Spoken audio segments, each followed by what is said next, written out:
Welcome back to the Marvelous Chats podcast. First podcast of 2022. Tonight on the podcast we have Hofmvn, Kyle Crunk, and Zaber Wolf, who we will be calling Alex all night. So, if you're new to the channel, hit the like button, hit subscribe. We appreciate it. If you're listening to us on Spotify, turn on the notifications. I'm gonna bring the guys in now. Give them a warm welcome.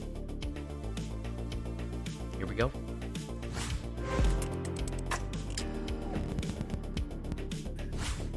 Yo, yo, yo. What's up, everybody? Hey. What's up, Marvelous Chatters? Haha, what's How's up, it going? guys? What's up? How are we? Hello.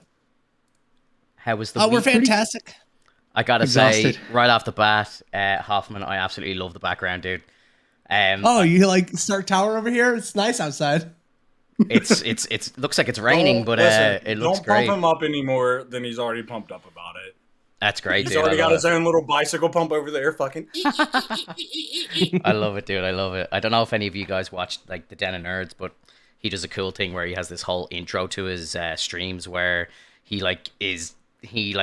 superimposes his face on top of Tony Stark, and he's like getting in, like put into the suit and everything. It's so funny, dude. It's so good.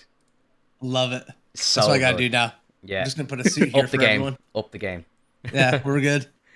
Yeah, you should get like Asgard or something like that, and just like as if you're That's sitting the sitting on the first thing throne. I said. Did you say the same? I said Midgard because I'm a dumbass and I don't know words, and I said the name for Earth, but I meant the Rainbow Bridge. I know what you mean. He knew. I know what you mean. Guys, what is up? How was the week for everybody? It Stressful. was a week. Stressful? Why? First week of the Yeah. year. Yeah. So, Getting some of the stress out of the way now, so that the rest of the year can be smooth. yeah, I agree with that. So Finto, you know how you and I were talking about the whole computer thing with your graphics card and whatnot? Yeah. So I was doing a deep cleaning on mine, and I was maneuvering all of my radiators around, and it just so happened that the radiator for my GPU decided to break. Oh, And it no. It didn't like come out with water or anything. It's just the pumps within the before the radiator, they broke. Yeah. So like there was no heat being dissipated on the GPU. So like this past 24 hours, I ordered some stuff. I ordered a mounting kit. I went to Best Buy. I had to get I got a 360 radiator. I ran back, got a 240. Just like, and I finally got it fixed, so I'm good to go. That's stressful. Like me and Alex have been talking about this for a while, but I'm having some like overheating issues, and I think it's just due to the fact that I live in an apartment, and in the winter, like we have the heating on like a lot of the time, and it's just warmer in the rooms and stuff like that. And I just think like my CPU is burning hot, so I was thinking I got some thermal paste to paste up my CPU, and I was thinking I'll take a look at the GPU, and I took it out of the computer and everything, and just shit myself. I was like, if I break this, I can't stream like until I get a new card, and I'm not going to be able to buy a new card. So I was like, this could kill my stream. Like I'm like, I If can't you do got this. space in your case, just add more case fans, dude. I don't seriously have any makes a big space. difference. I'm fanned out of my mind here, bro. I've got three. Fanned out of my mind. I've got 3 on the front, 3 on the top, and the graphics card itself has 3 as well. So there's 9 fucking fans in the Well, page. then it sounds like you're missing bottom and the back vent above the battery. So I feel like you could add more fans if you really want. I was actually Start do you know, adding mods. there's a table behind me here, right? And genuinely, I was thinking if it wasn't going to cause too much noise, I was thinking about getting like Put an actual fan a there. fan and just start shooting cold air at it or something. Well, see, I was gonna suggest, I don't know what kind of budget you're working with, just having someone there to like be circling a fan around it the whole time, maybe waving it down, something. Yeah, I mean, yeah. I don't know what it's like over in Ireland. I don't know what the economy's like, but it It's might be affordable. it's terrible. No, this would not work at all. All right. Just throwing out ideas. I'm an idea guy. Yeah, so guys, this is the first podcast of the year. I think we need to talk about what's coming up. Me and Hofmvn had a little bit of a chat offline, and we could talk about the upcoming projects for the year.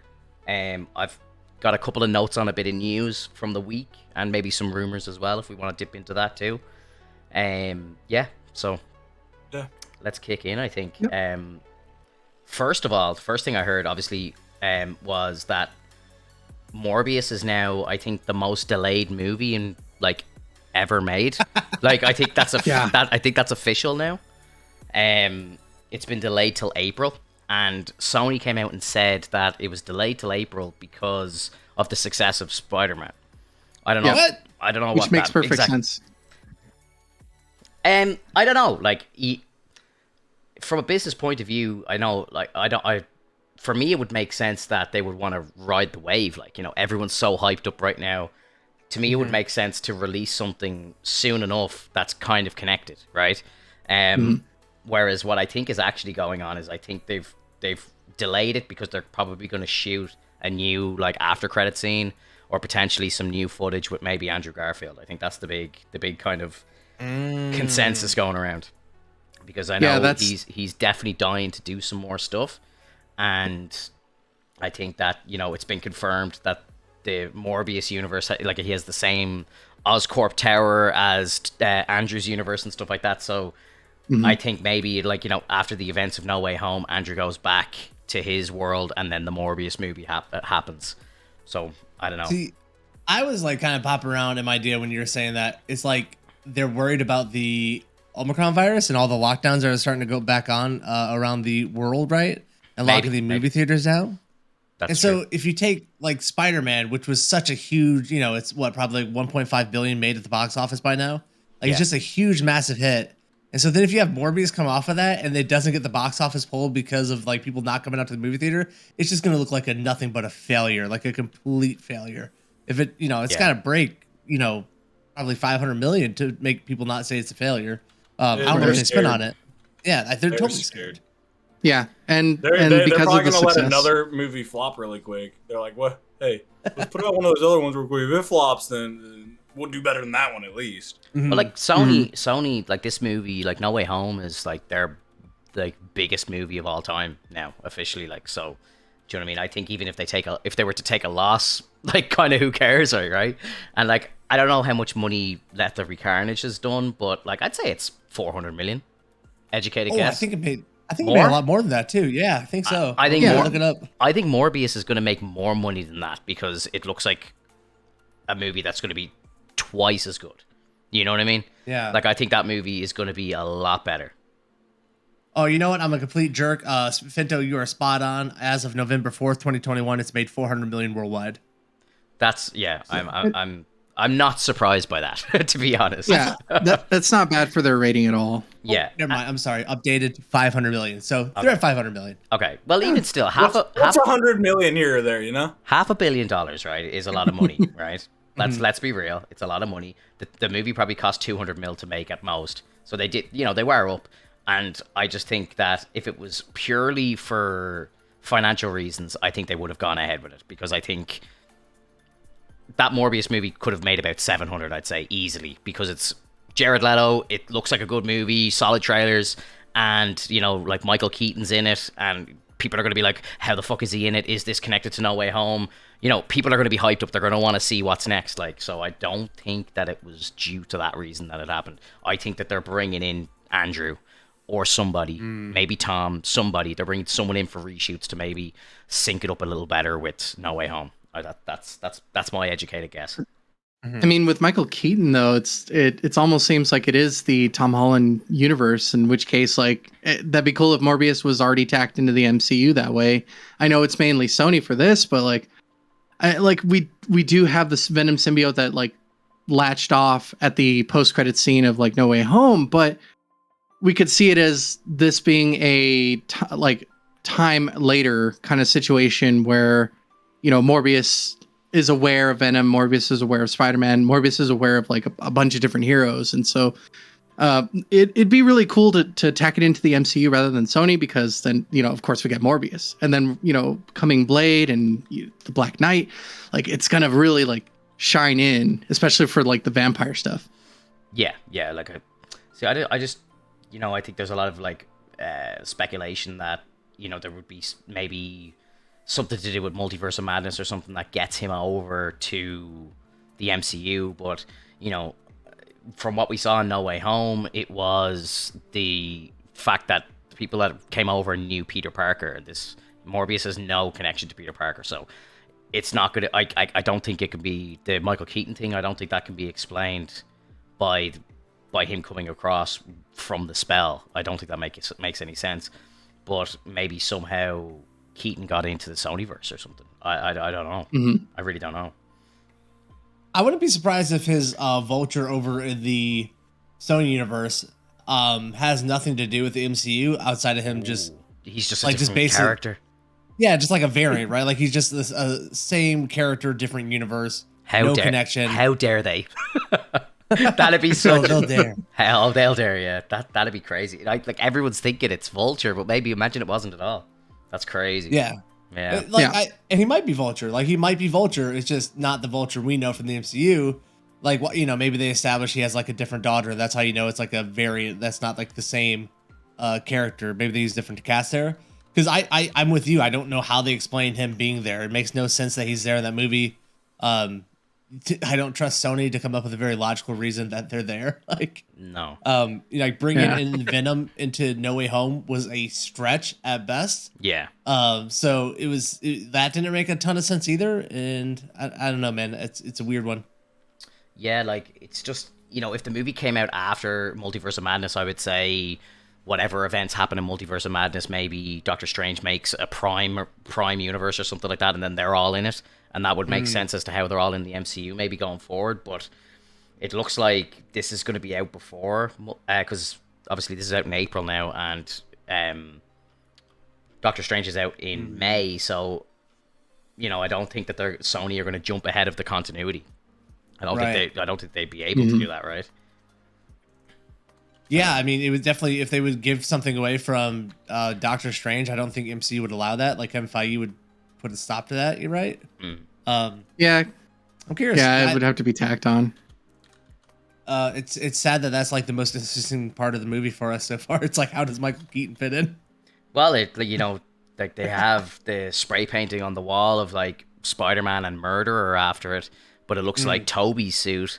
I was watching a kind of breakdown. I can't remember who to give props to, but they were saying like, after what we know about Andrew's character now, and we kind of know that this is Andrew's universe, he talked about in No Way Home how he was pulling his punches and, he got very dark. Maybe he killed somebody, and that's actually maybe Andrew's suit. And then that would kind of tie it up even more as well.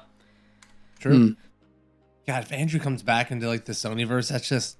Like I feel like he deserves to. I think I want to see him back. I think if they give him a third movie, like it feels like they can finish trilogies now. Like I think they've fans all loved him.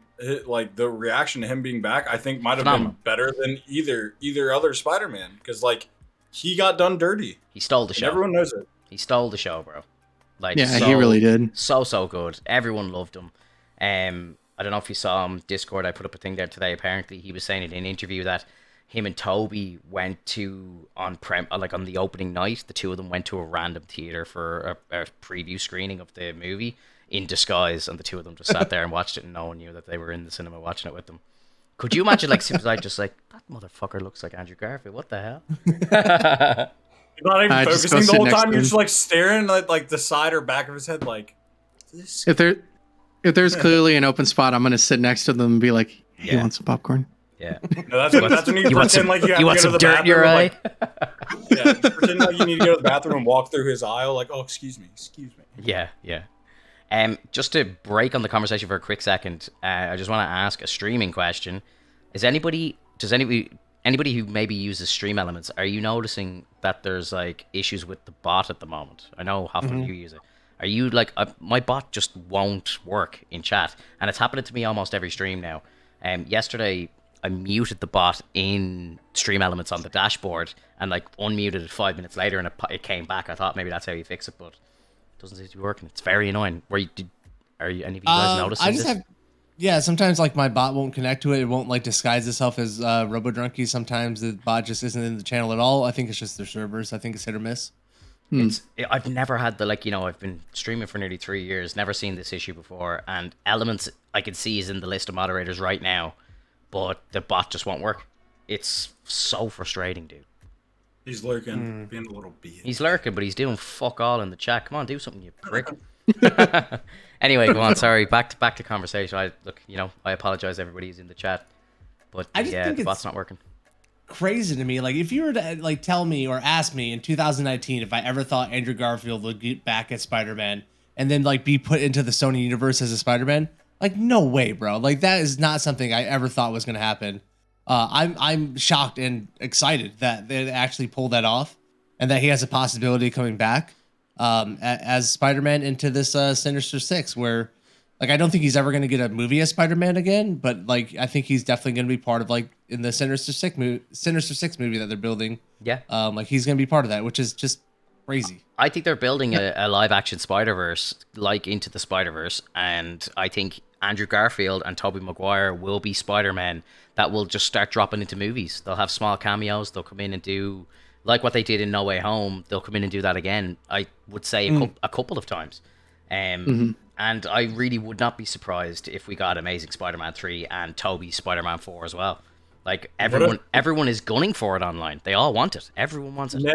Ned is just the portal butler for him now. He's just a Spider-Man portal butler.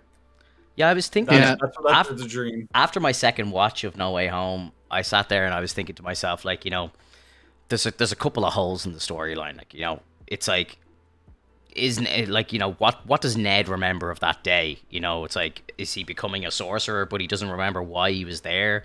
You know, it's like, it doesn't make any sense as to why he was there. Like, because I know he doesn't remember who Peter Parker is, but it was like, why was I in the sanctum? Why was I, like, you know, like, why did all this stuff happen? We're not going to get into the ins and outs of magic right now. You know? It's the way the spell works. And then, I want to tack onto that real quick about Ned.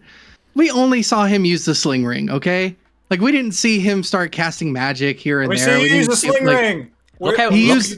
Think about how long, which can be used by just about anybody. But think about how long it took Strange to learn to use that. Yeah, I'll do it. I'll do it right now. I'll make the circles. Think about how long it took Strange to learn to do that. Yeah, you know, he had to be brought to death. Just sparks. He was left on the top of Everest. He was like literally going to die if he didn't do it. And Ned's just doing them by mistake. Ned's doing them by mistake. Well, he's a kid. He's a kid. Like, Strange. He's getting into his manhood. I don't know why you're taking this away from Ned. Why are you attacking Ned right now? Where's the respect for Ned right here? Universe. Exactly. I'm not attacking Ned. He didn't cast magic, but he's the most magically inclined character we've ever seen for the jump, where all the other people who use sling rings have to go to Taj Mahal or whatever to learn how to fucking use it. This dude's just wilding out in New Jersey, slinging the ring, opening up portals to other dimensions. Okay, like, he's good. Like, leave the boy alone. He's good. Leave the boy alone. Well, it was the 616 Earth though, right? Because they had already come over. But I guess Well, no, because he opened the one to Doctor Strange. That was like a different dimension, right? So that was like the mirror dimension. Mm-hmm. True. Right. Do you think Ned's gonna not remember because he doesn't remember who Spider-Man is? He's gonna like start siding with the Spider-Man killed Mysterio, and that's why he like turns into the Hobgoblin. Yeah, that'd be cool. That'd be really interesting. Cool. Like he's messing around with MJ. He's like, "You're not gonna mess around with my friend. I'm the Hobgoblin." Ah. Yeah, and then it's hey, I was in London when that attack happened. Spider-Man nearly killed me and all, like, you know. That'd be an interesting take because in the comics he was just brainwashed to be the Hobgoblin. In which case, like, so if we had some sort of brainwashing that would satisfy the comics, but if we could just like create a new kind of like origin for it, that'd be fantastic. But I mean I wouldn't mind seeing Kingston again. Kingston? Like that? Yeah, the original Hobgoblin. Oh. Yeah. And it like one of the cool things about Hobgoblin, and I think a Red Goblin would be sick. But like one of the cool things about Hobgoblin is the fact that like you didn't know who he was for the longest time. He would never reveal himself. He wasn't like Norman Osborn. And so they could really play this out the same way.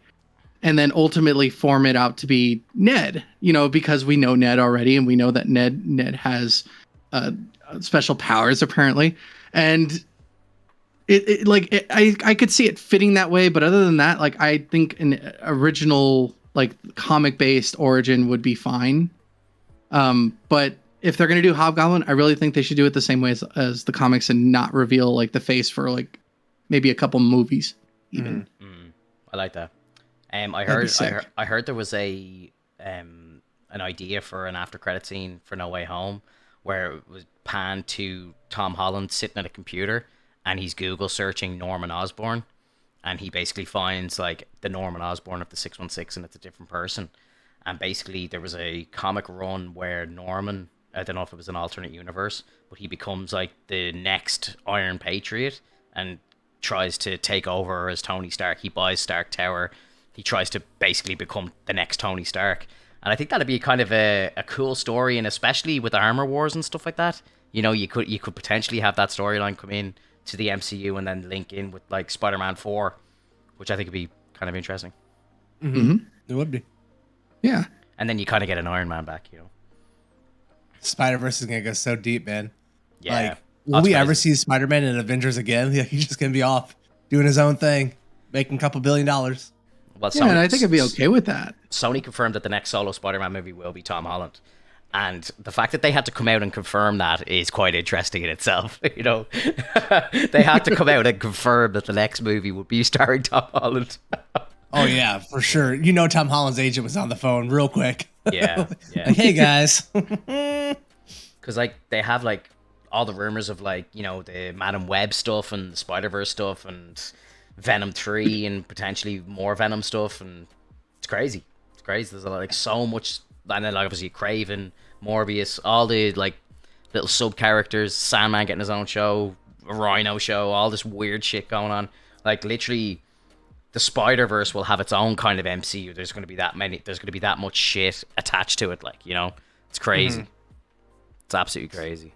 Yeah, I definitely didn't think it was going to happen, but I guess money talks. You know, you get a movie out there that makes like 1.5 billion in a month, and you know you can move mountains with that kind of money. It's funny because like all this stuff has been like in talks for a while now, you know. So it's like they obviously, I went on presumption that it was going to work. I don't know. Like it's crazy times. But like, sure, they said the same thing about the Snyder Cut. Like, you know, everyone was like, that movie, that will never happen. That will never come out. And the fans made so much noise about it that they were like, okay, let's do it. And this fans have this gotten is the same some thing. power to reach. They did. Look at the Sonic changes. Exactly. The fans people are respecting the fans a little bit more. But put an asterisk on that though, because I think if we didn't get HBO Max, we'd never seen the Snyder Cut. Like HBO Max was looking for content. It wasn't going to be in theaters. They were looking for something to generate that, and I think Kyle, like what Kyle was saying, like we were not going to get that in the theater. It only happens because HBO Max happens. But I mean, we've had streaming platforms forever now, so even without HBO Max, it probably would have went to Netflix or something. So well, I think it still would have seen the light of day. Snyder said himself in an interview, he's like, I had it done. I would have leaked it. He said I had it on a USB stick, and I was thinking about leaving it in a public bathroom, Like he was just like, fuck it, like, and if it gets out there, it gets out there. Like he was about to do that, like, you know. Could you imagine? Everyone, I'm the only one who has this cut finished. I'm just gonna leave it in the bathroom. Yeah. Could you imagine, like, you know, it hits all the torrent websites and everything like that, and it's like, you know, Zack Snyder's Justice League. That would be almost a better story than what actually happened. You know what I mean? Like, because imagine like talking about that in 10 years. It's like some random dude found it in the bathroom and just uploaded it to the internet. And that's how we all got like the amazing Justice League movie. Imagine that one dice roll though, where the guy, like some guy takes it and he takes it home, but he formats it before even taking a look. Yeah. That would be horrible. But then Snyder just does it again though, right? It's like if he doesn't see it going to the internet in a week, he knows it didn't work. Someone probably picked it up and threw it in the bin or something, you know? They're like, man, Snyder's going to the bathroom a lot. What do you think's going on, huh? Yeah. He starts putting in those old dispensers. He's taping. He's got like gum, and he's gluing them under the seats. He does it like fucking Godfather. He puts it behind the toilet seat up top. You know what I mean? He walks into the restaurant. He's just so extra about the way he hides it. Oh shit. Hofmvn, you had a list of the upcoming movies for the year. Do you want to kind of list them out maybe, and we can have a quick kind of spitball about them? Yeah, let's run it like one by one and see what people think about all these coming out. We were supposed to have Morbius at the very beginning of the year. The next kind of like Marvel-based movie coming out now, it's going to be the first one out for the year. Doctor Strange Multiverse of Madness coming out May 6th, 2022. What are you guys' little predictions about Multiverse of Madness? It's going to be my new favorite movie. I think it's going to be mine. I think it's going to be my new favorite movie too. the stuff that I've heard about this film, it's gonna blow fucking minds, bro. Like, seriously, blow minds. Like, I don't even like, I've heard so many leaks and stuff. I don't know if you want me to say any of it, but like, it's just it's gonna be wild. It's gonna be like I think it's gonna be so confusing to people who don't watch the likes of What If and stuff, because there's gonna be a lot of references to What If in it. Yeah. And if you haven't seen that show, you're gonna be lost. You're gonna be lost. Like, you need to watch the Strange episode. You need to get the Evil Strange reference at least before Multiverse of Madness. And there's more. There's more from What If in Multiverse of Madness as well. It's not just the Evil Strange. But it looks like they're taking exactly like they look like they're pulling Evil Strange exactly out of that. Like, he looked the same. Let me ask you something, because in the What If episode with Doctor Strange, the whole thing was always about his the girl he's in love with. She was always meant to die, right, and be a tragedy, and he couldn't escape that fate for her, right? Do you think they bring that kind of storyline into Multiverse of Madness, where we're gonna lose her? I don't know, because wasn't she getting married in the trailer or something like that? Like, so she's gonna be in it, of course. I don't know. Yeah, like, I gotta be careful with what I say about this film. Like, I don't really want to talk about it, to be honest. I mean, there's multiple ways to lose someone. You know, if they were considered the love of your life and you just let them go to someone else who, would potentially be better or worse for them. You don't know, but like, you still have feelings for them, and you wish that they were with you, and like that's almost a loss to that degree. So like, to lose them by not being married to them or even having the opportunity anymore, that could be a big thing. It doesn't necessarily have to be a death, but if it does result in a death, I think it's going to be a permanent death, because he's obviously going to meet up with the evil Doctor Strange and realize that he has to learn to let things go. And as we get further into the movie, I'm like, for me, I'm emotionally invested, because I would love to see all the different cameos. Emotional damage. I've been seeing that everywhere. I have TikTok freaks. I love that thing. Real quick, round table. How much money is it making? Finto, you go first. Doctor Strange.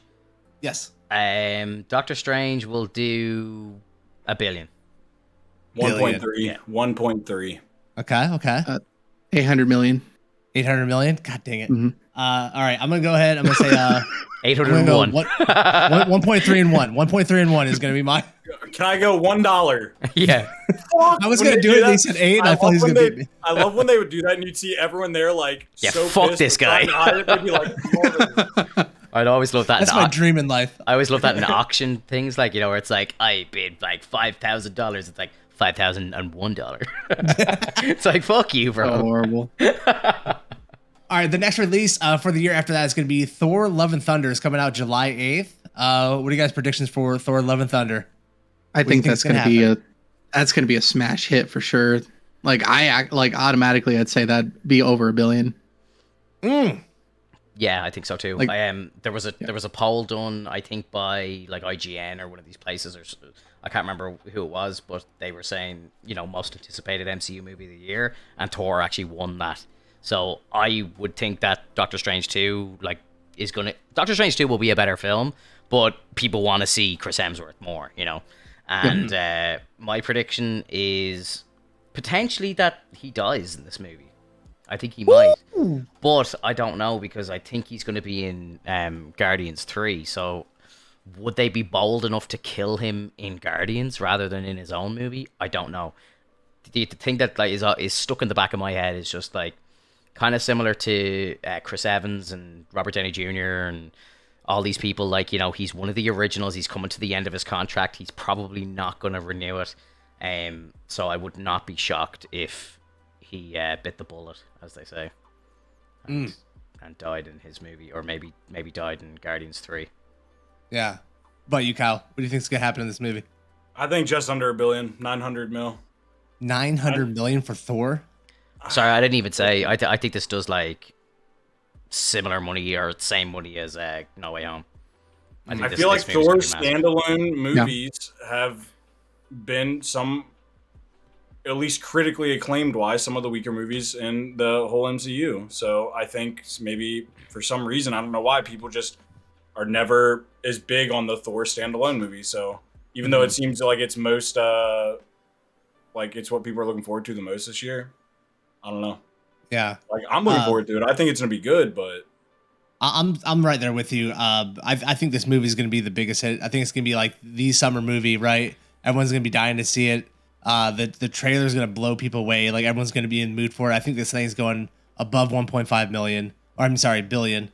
I think they're going to be combining stories in this one too. I think this thing's going to be like, the God Killer Gore is going to be in it. I think they're going to do like Rune King Thor. They're going to throw everything at this. If you look at the leaked poster, he's got that like, blue and gold Rune King look about him. And then if you look at like Jane Foster's hammer from that poster that got leaked, it's like it's Mjolnir broken up, reforged. Yeah, reforged. So because I was thinking she might be from another universe because she has Mjolnir. So I think it's going to be just the most exciting thing. And I don't think they're gonna kill him. I think they're going to retire him as Rune King Thor, because once he becomes Rune King Thor, he's more of like a celestial body, right? Like he's more of like a universal figure. And I think he's going to like just kind of be kind of detached from the normal ongoings of mere peasants in the universe. And he's just going to be that, like the one after the end of all, whatever. Like he's going to be one of those living tribunal type of characters. Do you, as of right now, do you think he's considered an Allfather? Like he doesn't have the title per se, but since Odin passed away, he could be considered the Allfather right now, right? Yeah, I think he could be considered that. I don't think he has Odin Force. I think the movie is going to be him going out to get the Odin Force. Gotcha. And they're going to simplify the Rune King story. They're not going to make it him doing all the stuff Odin had to do to get things. He's going to be getting Odin Force, and that's how he becomes the Rune King Thor. So, Hofmvn, one of the biggest questions I had about that, excuse me, is how would you feel if they got further into detail on the reconstruction of Mjolnir, in the sense that, what if they need to go get, the metal, like the space metal called, I think it's called Uru? And I think so, yeah. Yeah, and so like, what if they go into like deep details of that? Like, say that the dwarves, like all the dwarves didn't die. Atric was just the last one in that spot. Like, some of them went into hiding, and so that's how they recreate that. He's going to be in the next movie, though. Atric's going to be back. Okay, so he's probably going to reforge it, I would say. I think it'd be cool though to like have them like bring in some more dwarves. So like it'd be like, I would love to see that race. Yeah. Is he the last one though? It said he was. I think it said he was the last one, and then Thanos then on top of that took his hands. In true cruel style.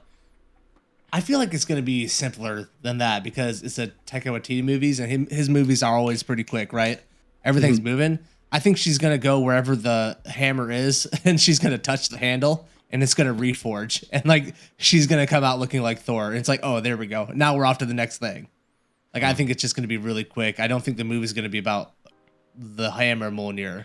A lot of speculation is that they're doing the Thor core for the film, so that's why you're seeing like buff Thor from the comics, because there's going to be multiple variants of Thor in this. Yeah. Well, and if they're doing God, it could be like Old Man Thor, like with the God Butcher, where it's like you get Old Man Thor, you get Young Thor, who's like the more party guy, and then you get like the modern Thor, and they all three work together. So yeah, and that would kind of make sense as to how Loki went, and maybe Kang will be in this as well. I think Kang's going to start popping his head up a lot, kind of like the way that they introed Thanos. Where he just kind of came in a couple of clips in movies previous. Like, I think they're going to do the same thing with Kang. Yeah, he definitely needs to. It feels like he needs to be popping around more right now, right? Like, I thought we were going to see him in an end credit already for as big as they made him in Loki.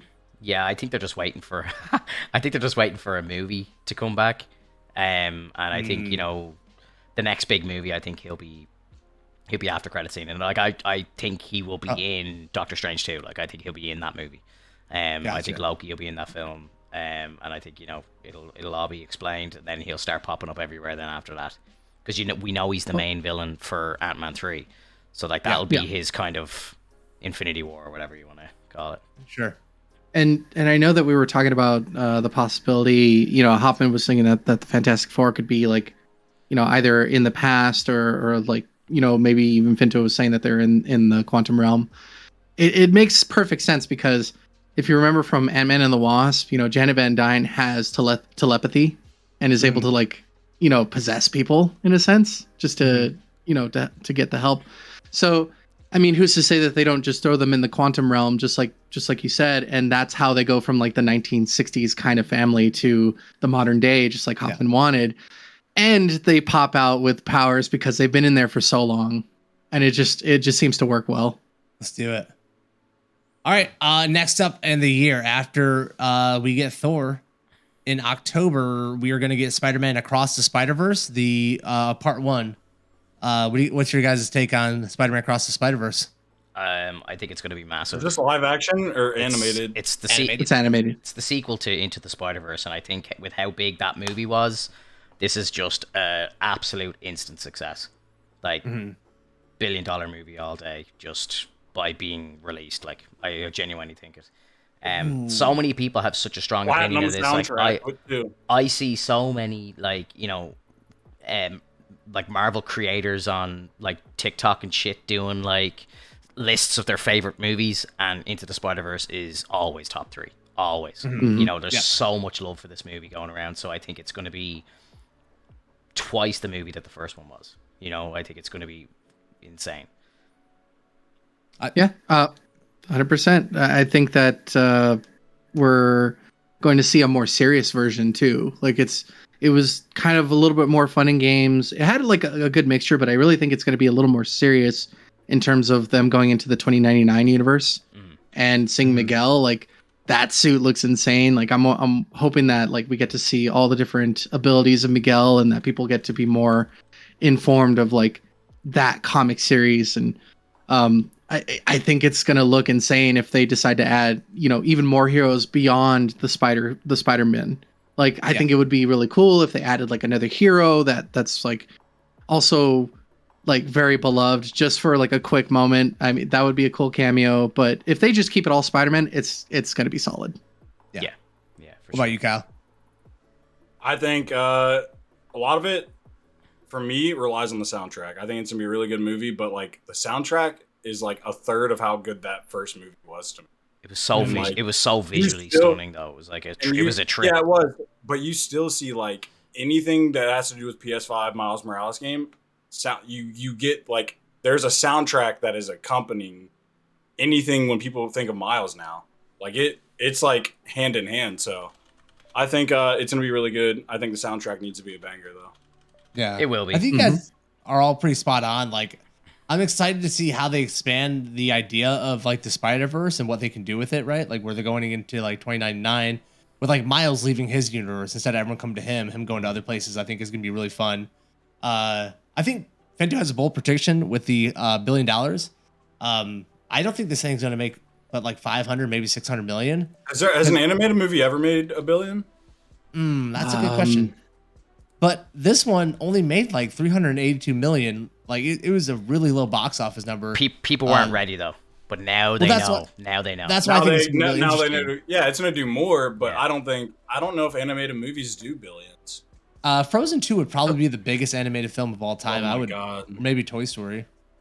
Frozen 2 is 1.5 billion. So 1.5. Oh shit! Sit down, Spider-Man. All right, let it go. Take a back seat. Honestly, though, I think this movie will be twice the first movie, like in hype, in numbers, in everything. It's going to be incredible. Now, I know that we're probably hoping for it in live action, but do you think this will be the first introduction to Madam Web? I hope it's left for live action because I really like the idea of it being in live action. I think it will be because I think they're gonna soften it up a little bit, right? Like I think No Way Home only happens because of the Spider-Verse movie, right? It's like they soften up this idea of what can happen with Spider-Man and who's in it, and then they introduce it to the regular audience. It's like it's a proving ground for the MCU almost, right? Like I totally could see them doing a Spider-Man 2099 series in the MCU of some sort if they establish it here. There was like a lot of hype when DC were kind of floating around with the idea of doing like Batman Beyond, and I think something They had a like script. future based in Spider-Man would be great. Like I'd love to see the Ben Riley in story in live action. Like would be great. Like if I don't get Batman Beyond in the next like few years, I'm gonna say fuck DC. Stop watching their stuff. I've been saying that for years. I'll take animated. I'll take live action. But like Hofmvn and I were talking about the other day, we have Clooney still. We have Keaton. Mm-hmm. We have. There's a couple older Batmans that could still play this role that have played Batman in the past to play the Bruce Wayne for this. That would just kill it. See, I think they should just go ahead with that and ship it with Ben Affleck because I know he would do it. Yeah, that's what you're saying too. But is he old enough yet? I mean, it's always great here. Guys, put makeup on him. Guys, he officially hung up the cape today. Ben Affleck he's officially done. He said the scenes that he shot for The Flash are officially his last Batman scenes. He's done. That he knows about. Well, maybe a little bit. But down the road, we do a little Batman Beyond because I think if you think about Batman Beyond, I always think about a little bit stockier of a Bruce Wayne, right? So you want someone like Ben Affleck's age who still has that muscle mass, but then you just age him up with makeup and stuff, and he looks like an older Batman who, is just wild, man. That's one thing I really liked about Affleck's Batman. It was he had the silver tip like bits on the side and stuff, and it's like the Dark Knight Returns storyline. So like he's coming back out of retirement, so it's like that's cool. I think that really worked, and I think they missed out on an opportunity though, like with Robert Pattinson. They really should have just had him be Terry McGinnis. He's a very like light looking guy, like very pale, just like Terry in the show. And they had plenty of other Batmen to work with, and we could have still used Batfleck on that situation, and like I think that would have been a hit. I think so too. Look, apparently they had a script they sent to Michael Keaton and he turned it down. Yeah, because he said he didn't get it. He didn't click with him. He didn't like the script, and so he didn't do it. But he's cool to appear on a Batgirl TV show and fucking HBO Max. Come on, bro. Like, what the fuck's going on? Like maybe he understood the script. Maybe it's a good script. You haven't seen it yet, man. I'm just saying. I don't know, dude. I think Warner Brothers. I've been saying this for a long time. I think Warner Brothers are out to destroy DC. I think there's Marvel people sitting on the board there that are just like, let's fucking kill them. I don't want to spoil it because I know we're going to talk about DC movies later on. I don't want you to spoil your rage yet. I want you to hold it in a little longer. I'll try. Anyway, I read that today that Affleck is officially done. Anyway, that was what I wanted to say. Hey, rest in peace. All right, the last movie I think we got slated for 2022 in the MCU, Black Panther, Wakanda Forever, November 11th, 2022. Predictions. What do you guys think? You think this thing's happening? I predict that this film 2023. I predict it comes out in 2024. Oh, Jesus. Yeah, I think they're going to wait a couple of years and they're going to just recast when the dust has settled. So it's going to be Wakanda whenever. Yeah, Wakanda whenever. Wakanda whenever. Brilliant. I'm clipping that. So that was fantastic. Do you think they're recasting him, or do you think I think his sister is gonna not be fired? I think they need to bite the bullet now, and I think they need to recast. To be honest, yeah. Everybody's gonna understand. Yeah, I think the franchise is in some real trouble right now, and it's a very key part of Phase 4, Phase 5, so they need to fix it quickly. And I think a recast will do that. I think it's a special circumstance, and I think it just needs to happen. I feel like we talked about it like 2 weeks ago, and my take was like Disney is buttering us up for the recasting already with the stories coming out about I'm sorry, I don't want to mix her name up. Letitia Wright, I think. Yeah, Letitia Wright, Shuri, his sister, about her being a little bit problematic on set, her having problems, is she injured? Is she not injured? Is she just like clashing with the crew because of what she likes? And then them having that story about Chadwick Boseman's brother coming out and saying he would want him recast. He's that'd be whatever. I feel like that's Disney buttering us up as a public for a Black Panther recasting. I think it's all planned. I don't think Disney steps out of line like that without greasing the gears a little bit. Yeah, I agree 100%. Like it's just so weird that they want to just hold an actor to a character so much, and we've done that in the past, and we talked about this multiple times. RDJ for that. RDJ's the reason.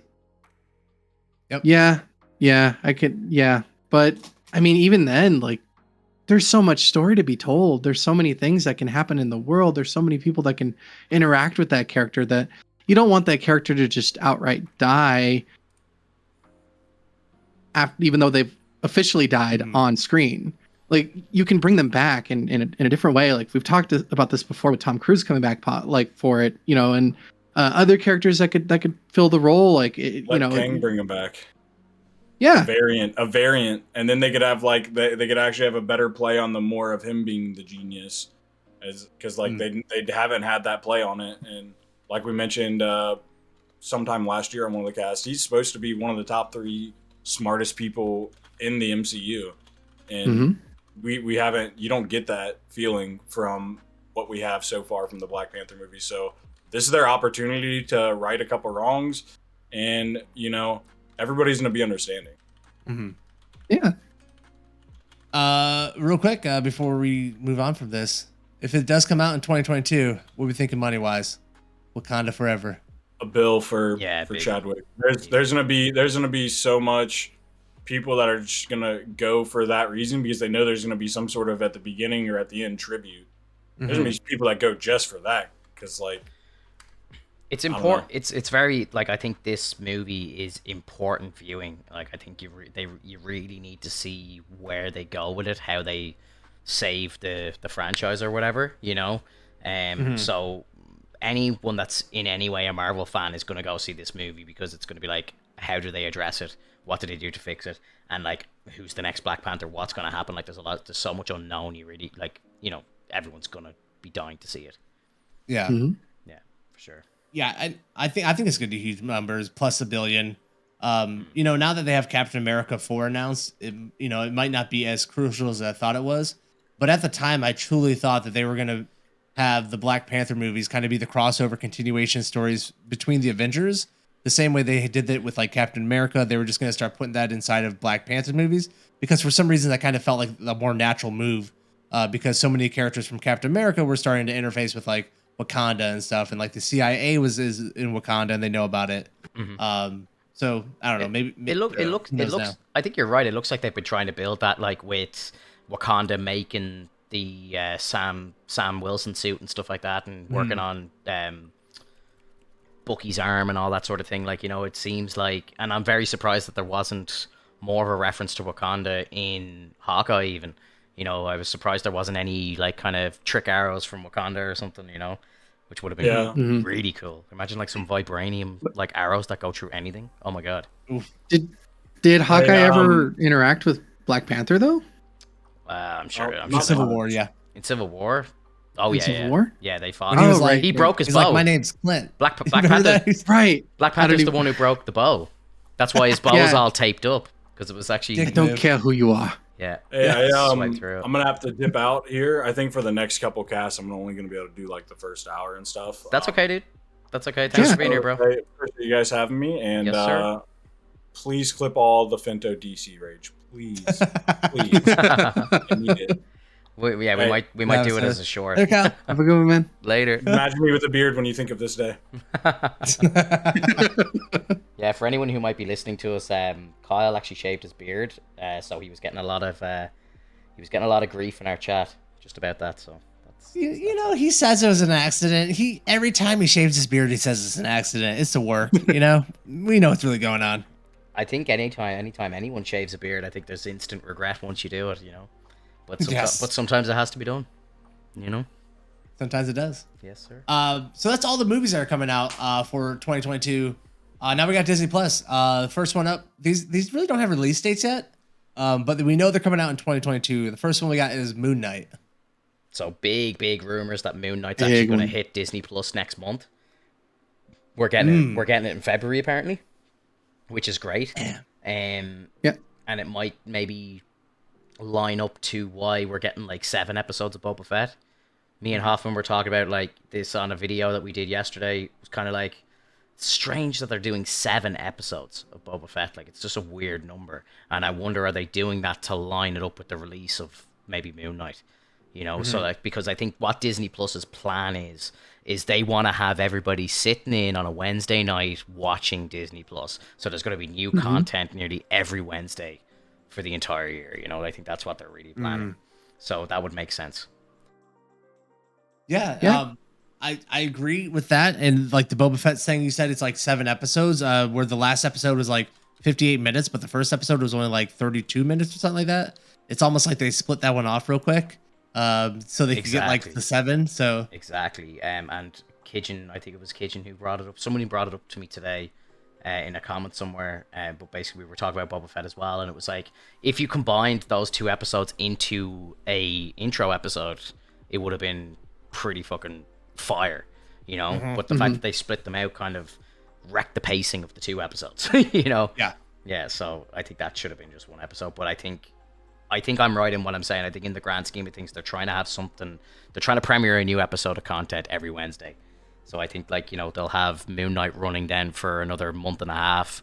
Like, it might be like 6 or 8 episodes, and then they go into like Obi-Wan or something like that. Like, it'll be like Star Wars Marvel, you know, and it'll just keep going. Yeah. I mean, if they had tacked on the 2 episodes, they could have added a little bit more time and just made it a movie itself and called it part 1. Yeah, actually. Because the way it ended on episode 2, to me seemed like would be a fantastic ending for a movie. You know, just his rise to being part of the tribe, and you know, like that feeling that he's actually making himself, you know, back to where he was originally. He's learning new things. He's becoming more acquainted with the people of the planet. He's learning about the lore of the planet. Like, you know, it's to me, that's all really cool. And yeah, like I felt like the first episode was kind of The second episode I thought did better. I think it's weird that they're doing this sort of, I wouldn't say Pulp Fiction like, but like, this back and forth kind of situation. I think they should just keep it as a linear situation where it's just the rise of Boba Fett to when he gets to the throne, and then eventually you see Jabba and Jabba's cousins, Yeah. I think that would have worked better. I got some thoughts on it. We're going to circle back on this later in the podcast and talk about more in depth. Like I got some thoughts on like the structure of this deal and like what they're doing. But Sure. Alex, what are you excited about for the Moon Knight? I know you're a huge Moon Knight comic book reader. What are you excited about for this episode? Or this series? My God. I am so excited to see that costume. I'm excited to see like the many different faces of Moon Knight and Mark Spector and Mr. Knight, and like all these different characters. And I think it'd be cool to see, in the comics right now, he has a secretary named Reeves who's also a vampire who was recently turned. So I think it'd be cool to have a secretary. He runs a kind of business where he protects the people at night, and he serves Khonshu. And recently in the comics, it turns out that there's a new person called Shadow Knight, and he is the other fist of Khonshu. He's like, you're not the only person who's an avatar. And I think that would be a great way to introduce like another like conflict, even if they're not fighting, just having like this sort of competition between one another and having different ideals, especially when they want to protect the city. And but the one thing that's kind of concerning me though is what villains are we going to get other than let's say vampires? Like, are we just going to get thugs? Are we going to get vampires? Are we going to get or like, what if we see Kingpin again all of a sudden? Like, I know it seems so sudden and so soon, but I think that would be like a cool like return. That was so quick. He just recovered. I think that's what they got to do. I think that's how these shows really work. Is they come out quick, but they're all like continuity, like tied together, and like. Just like, and I think that's what they're gonna do with Matt Murdock. He's gonna show up in She-Hulk, and then he'll be in Echo, then he'll be in Spider-Man 4, and then he'll be in something else, and it'll just be like boom, boom, boom, boom, boom, and he'll be like in like 5 or 6 projects like that in the space of a year or 2 years, and it's just crazy. And I think they'll do the same thing with Kingpin. I think we'll see him very, very soon. He'll be blind or something, or whatever. He'll be like nursing a head injury, and he'll still be alive, and then. He like, I think it's been confirmed that he's going to be appearing in the next Spider-Man trilogy. Where he shows up, I don't know, but he is going to be in the next Spider-Man trilogy. Yeah, that makes me very excited. Like, that is amazing news. I would love to see more Kingpin. I would love to see him actually be treated like with the badassery that he was in Daredevil, because going back and watching like the Hawkeye, he's like tossing Kate Bishop around and like nothing happens. But like he like pushes Matt Murdock and Matt Murdock's like can't get up, you know? He's like, "Oh, this is terrible." So it feels like he was like kind of powered down a little bit. Like he hurts when he touches you. I hope they bring that back. You were talking. Sorry, Alex. You were talking about vampires there for a second. Is that you were talking about them? Like, is that confirmed that there's going to be vampires in Moon Knight? Is that confirmed? I don't know if it's confirmed, but I hope so, because that's kind of the big thing about Moon Knight, is that he's protecting people of the, like, he's not protecting people of the night. He's protecting people at night. Right. So any people that are roaming the streets that are trying to get home, if they get picked up by a vampire or some thugs or anything, like, he comes in and he saves them, but he does it so brutally, like the Punisher. Yeah. So and especially if they're vampires, he does not care. He will kill them. Yeah. Because I heard something, and I don't know, like, this isn't really like it's not really a spoiler or anything. It's just speculation. But I think Ethan Hawke has been cast in the MCU, and I think he's going to be. There's rumors that he's going to be playing like Dracula, maybe, or like a vampire or something like that. Yeah. So that could fit in, because he's going to be in Moon Knight, right? He's so, confirmed for Moon Knight. Oh yeah. So that would make sense if like people are saying that he could potentially be a vampire. That could link all that together, and then Blade, baby. Woo. Yeah. Well, and then Blade gets an end credit scene in Moon Knight, right? Oh, like, has to, yeah, has to. And especially if Moon Knight comes out before Doctor Strange, if they're gonna do a take on the Illuminati, like, they could be lining up Blade to be putting together the Illuminati with the Black Knight, Moon Knight, Doctor Strange, Blade. Like, I could totally see them doing Illuminati with that group, Yeah, I've heard Illuminati are going to be in the movie, and I've heard some of the council members and people you have not mentioned, but exciting times. I hope they paid Ethan Hawke enough to show up in more than 2 episodes. That's my big gripe right now, is the fact that, like, we really only saw Kingpin in 1 episode, because the previous episode was just a still. And so if you have Ethan Hawke, he's such a great actor. I think he's a fantastic actor. Great actor. And like, I don't know if you guys ever seen Brooklyn's Finest. That was one of the craziest scenes that I've ever seen. Like, you got to watch it. It's so good. Good film, yeah. And I want to see him almost act like a Kingpin in a sense, but like in a more, vampire-ish way, like go, like all these very like weird tropes or like cliches. I just want to see something a little campy, but at the same time, I want it to get really serious when Moon Knight jumps in. After Moon Knight, we're getting She-Hulk. What are you guys' thoughts on She-Hulk? I love Banner. I want to see more Banner. And the fact that we're going to see Banner on the small screen is like great to me. Like, it's kind of the first big crossover to TV. Like we were meant to have Doctor Strange, that was cut. We were meant to have more Kingpin, that was cut. It's like they seem to be cutting back on stuff, but this show seems like the first one where they're diving into it. Like, it looks like Banner is a big part of the show. It needs to be, I suppose, with the storyline or whatever, but I'm excited for the show. I like the idea of, like, I love like the whole Deadpool fourth wall break stuff, and I know she was the first one to do it in the comic books.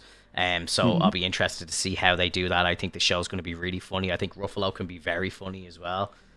So I think there'll be good comedy out of him. I think the show is and as well, like, from what I've heard, we're going to get to see Matt Murdock again in a courtroom, which is great. That's kind of like talking about Daredevil. Like, my favorite scenes from the Daredevil show are him in the courtroom, just absolutely slapping people around with the law. Like, it's just amazing to watch. Like, it's amazing. So, like, if they can do that again in the MCU, like him going up against Jennifer Walters or something like that, that would be just so cool. Cool. Yeah. I think that this is going to be the modern version of the Hulk, or the Incredible Hulk series, like that we've seen in, like, let's say the cartoon and the live action, because they did make a reference to the original like live action Hulk with "You Wouldn't Like Me When I'm Angry," especially when they're on camera. They're all wearing like the old school clothing that you saw in the old show. And so I think they're trying to make this an homage and like maybe a modern representation of a live action Hulk series that doesn't have to do with a male Hulk. It has to do with Jennifer Walters and She-Hulk, which I think is going to be fantastic. I hope it's funny. She's very cocky especially when she's in her She-Hulk form. When she's in the court, I want her to be like a little sassy too, like, trying to, even I and Matt Murdock every now and then, like, what'd you say? Like kind of things like that. And the fourth wall breaking, I think is going to be, I hope it's done well. I hope it's not like a full on, like, they bring the face in, like, what do you think about this? It's like, I want it to be. I've heard she curses out Kevin Feige. Which I think is just hilarious. She just like looks at him like, Kevin, did you even see the script for Captain Marvel? Yeah. Before? Yeah, I think there's some really good opportunity to be very funny, and I think it could be the funniest show that we get. I know like WandaVision was trying to be funny, and I know Mex. I've had this conversation with Mex a lot of times. Like, he loves that style of like comedy, but for me, WandaVision was a big miss when it came to comedy. There was nothing funny about that show to me. Like, whereas I think this could be very funny. Yeah, I think this could be the comedy like success. Yeah, and I also want to see Abomination. Like, they're bringing him back for this series. Yeah, I want to see like what he's doing in it. If the general comes back for this, it's like it's a Hulk movie we're actually getting. Like you were saying, like it's an actual Hulk movie just in TV form. They're bringing all the biggest hits back. And I want to see how much Bruce Banner is in it. Is he in it just for a cameo for one episode, or is he like part of the whole series? I've just opened up IMDb here, and I'm very excited to say that Mark Ruffalo is down here, and he's credited for 10 episodes. Same with Tim Roth. 10 episodes? Same with Tim Roth. Both of them. They're doing 10 episodes? Yeah, 10. That seems crazy for Disney Plus, yeah? That makes me very happy, because I think that means that this is going to have some good like crossover. Like, it's going to have a lot of material, a big story to tell. And I think it's gonna have a big effect on the timeline, which is great. Yeah. Well, and I really hope they try to introduce one of the Hulk's, villains, like the leader. I think this would be a good time, especially since if Abomination is available in basically all the episodes, freaking like have the leader pop up and just take Abomination, mind control him, and go and like attack Hulk and try to capture him so that you could take him, because this is the perfect time. Like, we don't know if Banner has trouble transforming, or if he's having or if he's just too weak right now. And if Abomination takes him to the leader's lair, then you have She-Hulk being able to go into the lair and to save him. Mm-hmm. Yeah, I mean, bro, you bring out the deep cuts. I know you're saying that's like a big villain from there. I've never heard of the leader in my life, and I kind of pay attention a little bit. I gotta say, I'm not a Hulk fan at all. Like, the only content I've seen of Hulk is, the movies, and that's about it. Like, I love Ruffalo, but I would not call myself a Hulk fan at all. Just to interrupt as well, just for a second. Moon Knight, 6 episodes. Yeah, 6 episodes. That's what I think is more Disney Plus's style, like 6 to 7 episodes. 10 seems like a lot. I wonder if it's going to be shorter episodes because of that, like, I think they should be doing 10, but I'd say it's down to the scheduling. What other show were we talking about just before this? Boba Fett? What were we talking about before? I'm sorry, Moon Knight. And were we talking about something before Moon Knight? No. WandaVision? No. I'm thinking of like upcoming projects. I just want to check. I want to know how many episodes are coming. I think that's. No, we were talking about Boba Fett having 7, and then Moon Knight having 6. You already just brought up. Yeah, that's okay. That Moon Knight was coming out in February. Yeah, I think this is the second TV show. I think it'll be out in February. Yeah, I'm curious to see. Do we know like how many episodes like Obi-Wan will have, for example? 6 as well. Yeah, I'm more down for 6. I don't need 10 episodes. I'd rather them have like 6 episodes that they put a much bigger budget into, and not make it feel like a TV show that's like sterilized. Like, I can't stand superhero shows that are like weekly and have like 15, 20 episodes a season. Yeah, I feel like they come off cheap. I would rather like Disney Plus put a lot of money into 6 episodes to give them a more cinematic feel. This one does take place in a courtroom. That's pretty low budget, I think. Mm-hmm. I mean, like, they could do it. I was just thinking, like, as you were saying that you don't want it serialized, and the same way I was like, immediately in my brain was like, will Jennifer Walters get the case done? Tune in next time. Like, I think it would be funny just to see something like that. Yeah, I know. I'm like walking out, bro. Like the 90s TV shows and stuff. Yeah. That'd be so funny, dude. All right, we got like 4 more things for 2022 from Marvel for TV shows. Miss Marvel comes out after She-Hulk. What do you think about this, Miss Marvel? I don't know, bro. I've heard that, you know, they've changed her history. She won't be an Inhuman, which kind of is strange because I've heard that there could potentially be an Inhuman in Doctor Strange. So it's like, if they're going to bring Inhumans in, why would they not just keep her history the same? I don't know. This is the show I'm least looking forward to, if I'm being very honest. I will 100% watch it. We will definitely cover it on the podcast. I'm sure I'm going to really like it when I see it, but I'm not sitting waiting for it. When it comes out, I'll be like, oh, sweet, yeah, let's watch it, but I'm not counting down the days. That will be 6 episodes as well, by the way. I just checked it there. Okay. So yeah, when it seems like it's straying away from the comics to a point where it's completely changing how the powers work, it starts to deter even common people. Like they're just like, what? Like Venom is a perfect example of this. You know, they go and change everything, and everyone's like, fuck this. This is awful. Yeah. I kind of get why they're changing her powers up a little bit for 2 reasons. One, it definitely looks a little bit too much like Reed Richards. I can't think of his name. Like, you know, she grows. Like, you know, her having a huge hand to attack something is probably going to confuse a few people when they release Fantastic Four. And then also, like, she doesn't just, you know, grow hands huge. Like, she can embiggen her whole body, right, and just become massive. So I feel like they're trying to give her something that reads a little bit easier on screen, and works like visually, because God bless anyone that has to try to make that look real and next to everything else out of this budget they're doing. Yeah, especially on a TV budget. Yeah, because I'm right there with Finto. I'm so not excited about this. You know, I feel like sometimes Disney Plus shows, especially like Hawkeye, like it's almost veering into like CW levels of TV where like I'm just not loving it. It's just kind of all right superhero TV. And this one feels like a CW show that somehow found its way into the MCU on Disney Plus. I'm just not excited about it at all. I don't want to watch teenagers doing stuff. I'm not the audience for it. You know what I mean? I'm a 35-year-old dude. There's probably a bunch of teenagers who are going to love the show. It's just probably not up my alley. Yeah, this show seems to be aimed towards teenagers, I think, for sure. Yeah, I don't know.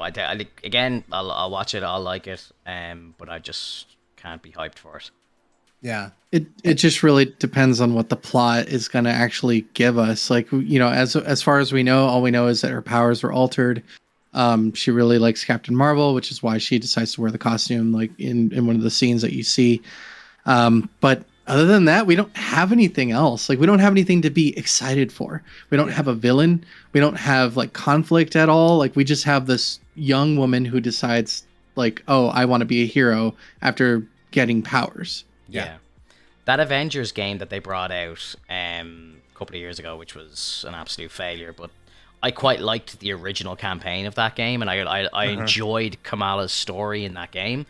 And I think if they were kind of keeping that to the storyline for the MCU, I would be a lot more excited for the show. Like, you know, if she was obsessed with the Avengers, and maybe, you know, Falcon's in it, and maybe, I don't know, Spider-Man, or so, like, you know, she gets to meet some Avengers, the very few that are left at the moment. But, you know, I think that would be cool. You know, if they did a flashback, like we know they love doing flashbacks.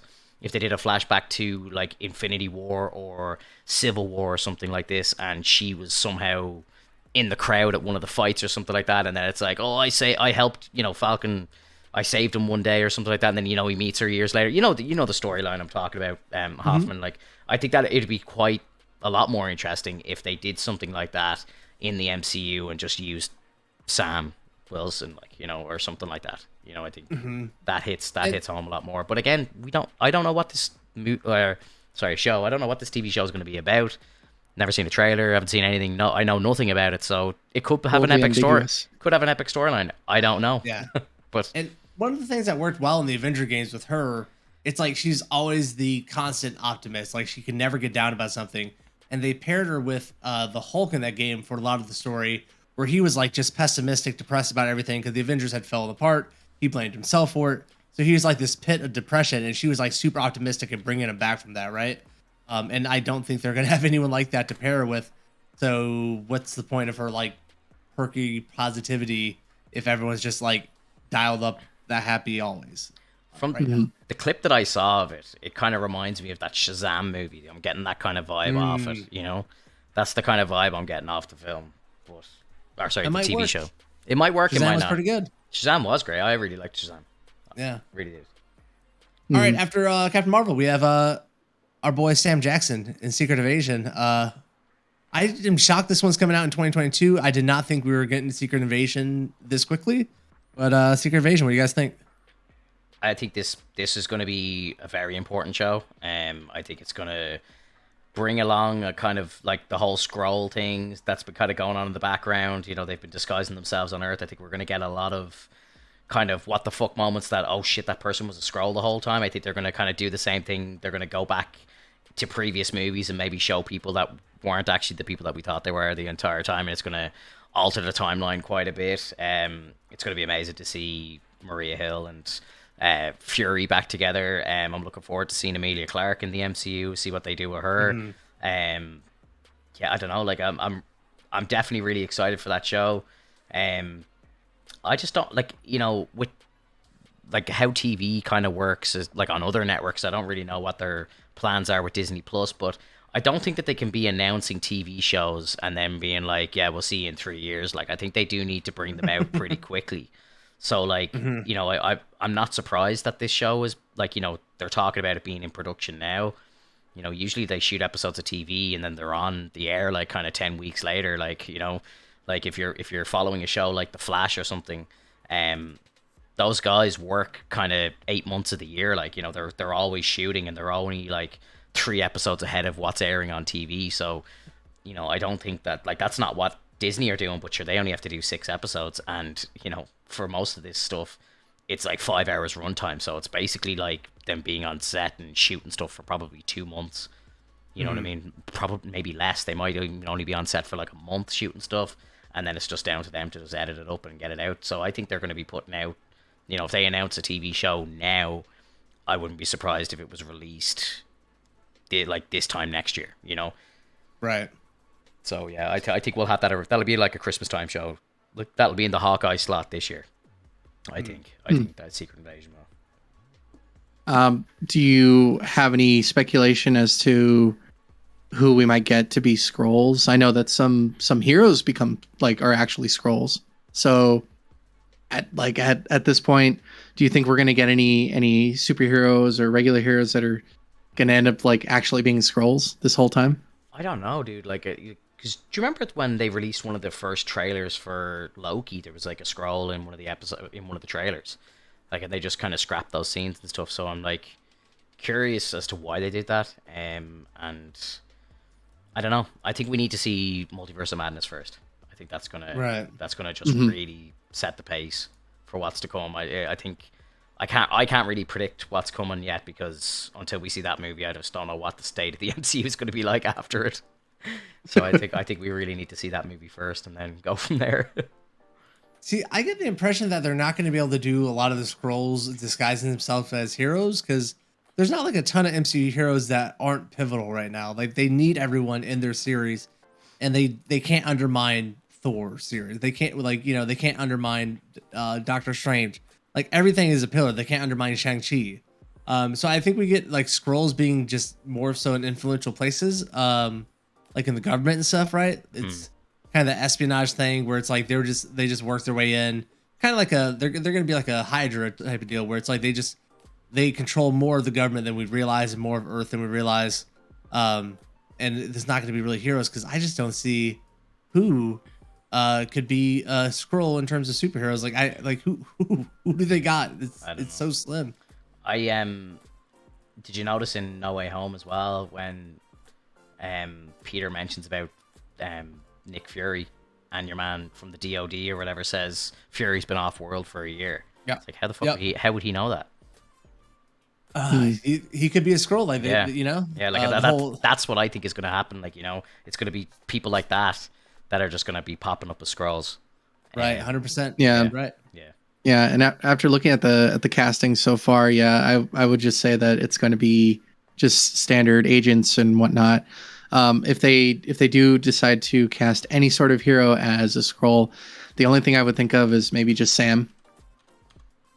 But other than that, like it just seems very, like Hofmvn said, it's very tightly knit right now, and there's not really much you can do with it. So yeah, to me then at this point it's going to be an Agents of Shield 2.0 or Agents of Sword kind of like TV show, which I hope does well, because although we are dealing with a lot of heroes right now, it would be cool to see what the organizations are doing in the background and how they're dealing with their problems.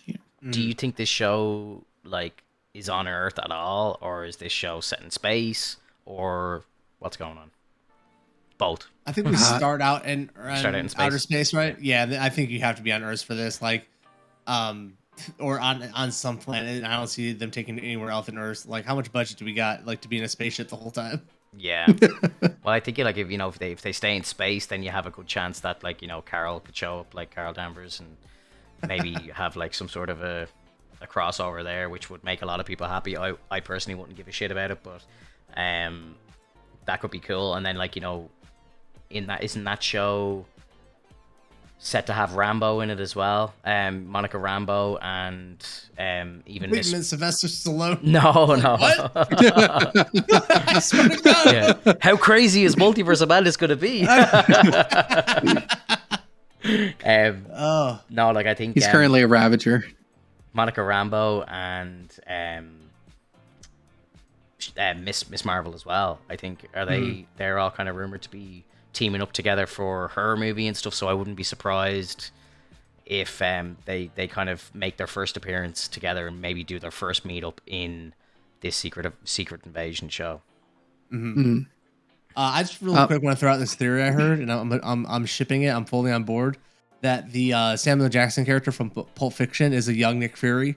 It's set before Captain Marvel, and everything fits. They even have the quote in his grave in the MCU is his line from Pulp Fiction. You know, the righteous one. The biblical quote. It's on his grave. They have the same wallet. Badass motherfucker. They have the same wallet. And Pulp Fiction. What's the glowy thing in the case? The Mind Stone. Okay, I'm just saying. Theory fits, and I'm going with it. Pulp Fiction is the first movie of the MCU. Wow. Yes, he's an agent of S.H.I.E.L.D. We just don't know. Wow. So you watched that video too? Yes. TikTok, baby. That is crazy. I like that'd be cool, but I really just think it's just Samuel Jackson just being like, "Hey, man, if I'm gonna be in this movie, I want to like remember shit and I want to be referenced and stuff." It's just like when he was Mace Windu, he was like, "I want a purple lightsaber." Yeah, I was only listening to an interview with him about that, and he said that he wanted the purple lightsaber for the big scene in the Attack of the Clones, where, like, you know, like they're all fighting in the Colosseum. He was like, I wanted a purple lightsaber so I could just point out and be like, there I am. And like, obviously, like George Lucas was just like, yeah, sure, we'll give it to you. Like, and then like all the Star Wars nerds are like, yeah, it's purple because, you know, he's able to like use the dark side but not let it, like, you know, take over his emotions. So it's like, no, bro, he just wanted to be able to point it out. But I love how the fan base like made sense of it in the universe. I was like, that is fucking brilliant. And then he actually has bad motherfucker like carved into the side of his lightsaber. Does he really? He really does. He did. My God. He did for the movies and everything. He had it carved on the side of it. So any scene with him walking around in Star Wars, he has bad motherfucker carved on that hilt. Look, if you're just telling me that he's an agent of Sword that had to go off world to a far off realm for a little bit, I'd believe you. Yeah, Fury can do anything. He can do anything. All right, the last two are kind of not full on TV. Well, they're full of TV shows, but they're out of the norm. Let's knock them out together. I Am Groot, which is going to be an animated series, and then also the Guardians of the Galaxy holiday special. We know the special is Guardians of the Galaxy special is coming out in December. I Am Groot, no idea. What do you guys think about these two? Could not care less about the I Am Groot show. And if I'm being very real, we might not even talk about it here. I don't know. If there's anything else on, I'll prefer to talk about anything else, to be honest. I've no interest in it. But the holiday special is actually like directed by James Gunn and stuff, so I think it will be like needed watching. Critical watching, like kind of a prequel, like to the third movie. So, yeah. So who's gonna die in the holiday special since it's James Gunn? Because he wants to kill someone off every time he does a freaking movie. Hopefully it's an Ewok. He just brings him in. Do you think they actually kill someone off in a Christmas special? I mean, why not? I don't think they're gonna kill someone off in a Christmas special. But I know he says it is critical viewing, and they're going to introduce somebody from the Marvel Universe. Like, there's going to be a brand new character that we haven't seen before. Adam Warlock, I bet. Has to be. It could be. Has to be. I'm still thinking they're going to send Santa. I think they're going to pull in Santa Claus from the Marvel Universe and have him part of the holiday special. I really do, man. Yeah, that'd be really fun. I think by that time, anything's going to be possible. I think Doctor Strange is going to absolutely fuck the MCU up so much that anything can happen.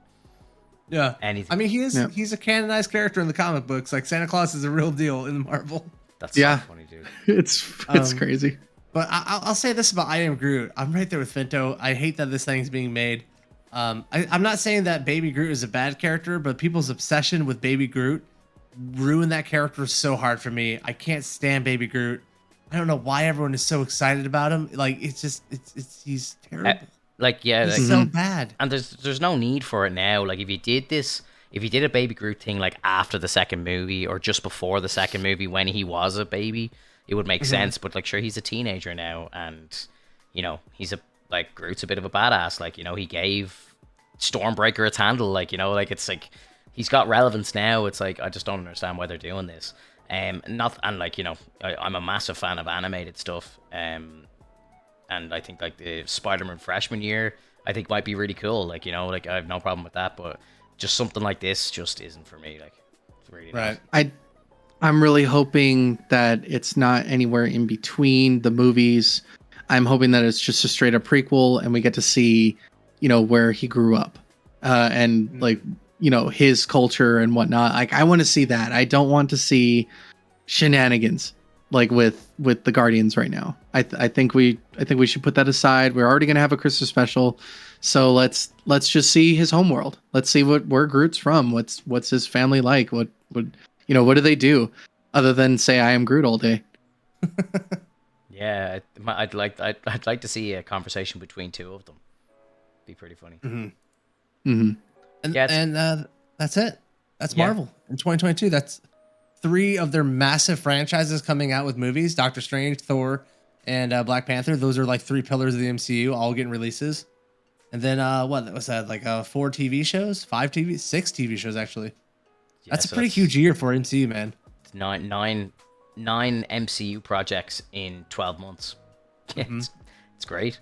It's gonna be nuts. Yeah, good for us. Yeah, 100%. Like, I kind of at the end of last year, I was kind of a little worried about. Not that I'm worried about the podcast, but worried about stuff for us to talk about. And we just spent an hour and a half just talking about almost, I'd say about an hour just talking about what's coming up, like, and just doing a very quick overview. So, we're going to be kept busy this year for sure, which is fantastic. And I'm really excited. Like, I'm excited for this year. I'm also really excited for the announcements of the movies coming up. Because we still got the Fantastic Four out there in the distance. X-Men out in the distance. I'm excited to see what MCU announces this year. Almost as much as I am about these TV shows. The movies I'm pumped for, but like these TV shows I'm kind of mid for. I want the announcements. That's like my second tier of what I want. Yeah, like this year's packed as well. Like, we've got lots of DC coming up. We got lots of Star Wars coming up. We got games coming up like crazy this year. It's a massive year for content, so it's a great time to be a streamer / podcaster.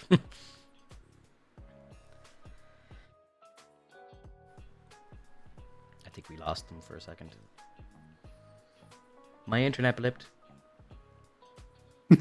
Oh, no, I blipped. I'm good. We're back.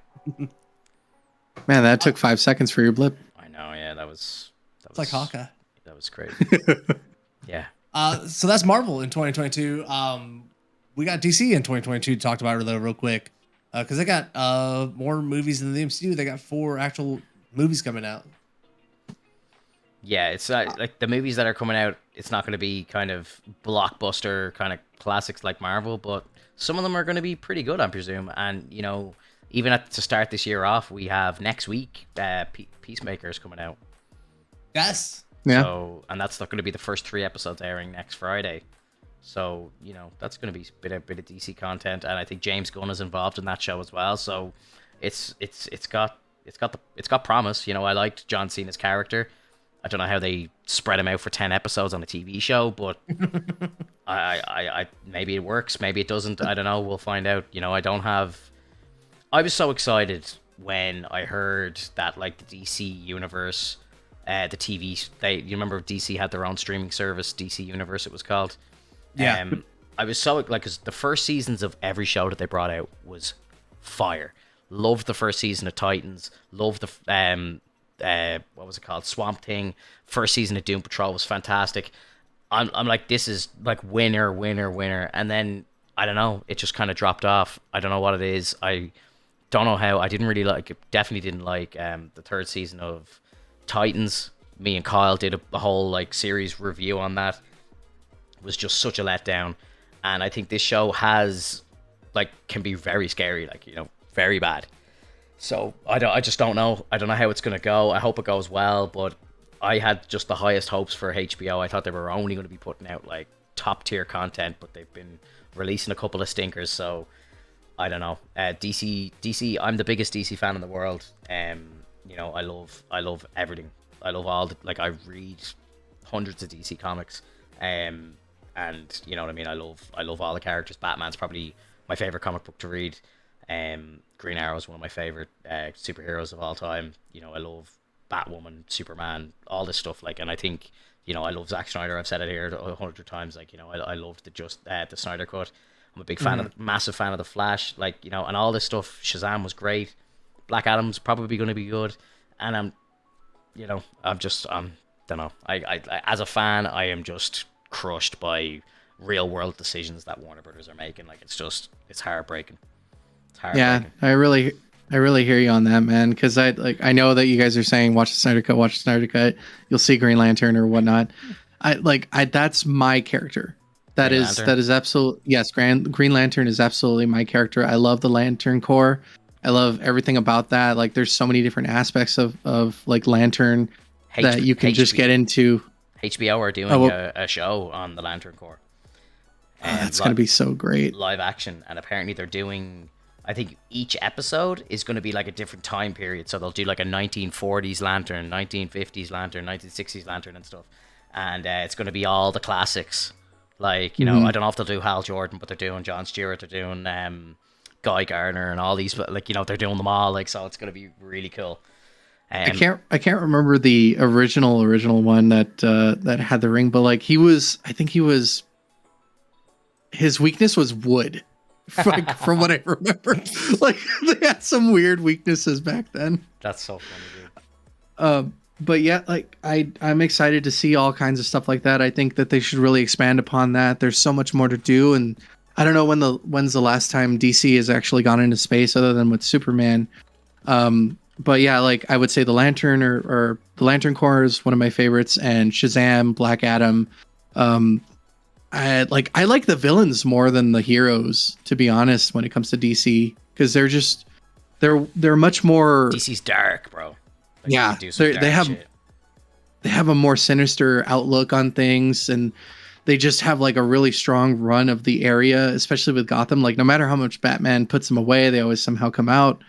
I mean, which is a trope of any comic books, like show or movie or series, but like it just seems that DC does it really well. Like, oh, he just, you know, of course he's a millionaire, he'll get himself out, or his thugs will break him out. You know, you don't have that with Marvel. Marvel doesn't have like a ton of thugs helping out a villain. You have like Kingpin with that, but like if you think of Doctor Doom has his own bots. He doesn't even trust humans. It's nuts. Yeah. Yeah, I don't know. Hofmvn, I don't know. Do you want to give us the list of what's coming out, and we can kind of break them down one by one, like we did with Marvel? But I think it'll be a shorter conversation this time around. yeah. We got the movies for DC for this year, right? The first one up is March 4th, the Batman. They're dumping new trailers all the time for this movie now. Yeah. Robert Pattinson as Batman. What do you guys think? Batman. I love this. Excited? Yeah, I'm very excited. I think this is going to be a bold statement right here. I think this is going to be the best Batman movie ever made. And I think Pattinson's going to absolutely blow it out of the water. I think he's going to be fantastic. I just even love. It's very comic accurate, which is massive for me because I'm such a massive Batman fan. I even just love like Selena calling themselves the Bat and the Cat. Like they always refer to each other as Bat and Cat in the comics and stuff, and I just think they're doing it right. Like it's pulling on source material. I've heard there's going to be some crazy like fight scenes in this movie. Like there's going to be like a Daredevil style like staircase scene, sort of like with Batman and stuff like that. Like so, like that's the kind of Batman that I want to see. It's year 2. He's only just played, like, it's like Batman 0 year, like that kind of storyline. But it's him kind of coming back to Gotham, and he's only just became Batman. So he's going to rely very heavily on Alfred's help and stuff like that, and it's going to be very kind of like amateur hour for him. But I like how he's going to be a proper detective. Like that's like apparently the movie's going to be almost 3 hours long, and it's going to be a proper detective film, him helping out the GCPD trying to catch Riddler and stuff like, and it sounds like it's going to be a proper kind of detective movie, but set in Gotham, and he's going to be kicking the shit out of people for justice. Like it's going to be great. That's going to be awesome. I have extremely high hopes for this movie. Yeah, after watching Hofmvn play a little bit of the Batman series as like with the Arkham series right now, it's actually gotten me a little more hyped about wanting to see the movie. I wasn't necessarily interested, but now I actually would love to see it, to see what Robert Pattinson can bring to the table. I think he's a fantastic actor too. He's done a lot of different roles, and I think he could really pull this off. I know that we had our gripes in the past, but I think this is gonna work well. And when you were talking about the stairs scene where it's gonna be Daredevil-esque, it just reminded me of the whole combat system with the Arkham series that Hofmvn plays, where they're all surrounding him, and he's beating them one by one, and they come and he counters them and whatnot. And I would love to see all of that take place. And I think I was just gonna say, like the clip in the scene in the trailer where he's just walking towards guys who are just emptying automatic weapons at him, and he's just like walking up and just hitting them once and just KOing them and stuff. I'm like, this is gonna be badass, bro. Like this is what we want. Like this is what we need. Yeah. I think the Batman. I'm excited for it because I think these Batman movies, like Christopher Nolan's Batman, really shifted what people thought a superhero movie could be. Right? Like it really drove the needle and made other superhero movies kind of like step up and change what they're doing. So I'm excited for this one to get a little bit more grittier than we've seen Batman ever be before, and what that might push the MCU to do. Like if this is a really gritty, bare knuckle Batman and everyone's super excited about these fights, like does that mean that they feel like they can bring the Punisher back into the MCU and go a little bit harder with that, a little bit more brutal, a little bit more in your face? Like that's what I'm pumped for, because I think this movie looks fantastic. I don't think I've seen a superhero movie look like this ever. Like it feels gritty and grounded, but at the same time, it feels like it's in this world of make believe where like Dark Knight and the Nolan series felt like it was, in Chicago. Like it felt like it was right outside the door. This feels like it has a sense of realism to it, but it's set in this place of Gotham that just doesn't exist where we are, right? They got this like brown hue on it. Like it just, I'm pumped for this one, man. I get the feeling that it's kind of like a modern Tim Burton style, if you know what I mean. It's like, it's a modern take on Burton's Gotham and stuff. Like it doesn't look like it's a place from Earth, like, so. Sorry. Pumped. After Batman, Black Adam will be the next one for DC, July 29th. The Rock here, he constantly saying this is going to shift the paradigm or the hierarchy of the DCEU, which is the worst tagline I've ever heard. What do you guys think about Black Adam and The Rock? I don't know. I loved Shazam. This is going to be a very different movie, obviously, but I think what the kind of safety net I think that I have with this film is just the fact that it's such a passion project for The Rock, and he's been trying to make the movie for 8 years, and it's kind of the way like Reynolds was doing Deadpool, and I just think when actors are so passionate about projects like this, it's very hard for them to fail, I think. Like he's putting so much of it out there, and like he's putting himself on that movie so much that I think he's a smart enough man to know to keep his mouth shut on a movie if it's not going to be great. You know what I mean? Because he puts out shit as well. Like he's not like, I know he's getting to a stage now where everything he kind of puts out is a success, but I think that's more so down to people just wanting to see him, not the movie. But the way that he's promoting this movie is very different to how he promoted like Red Notice on Netflix and all that sort of stuff.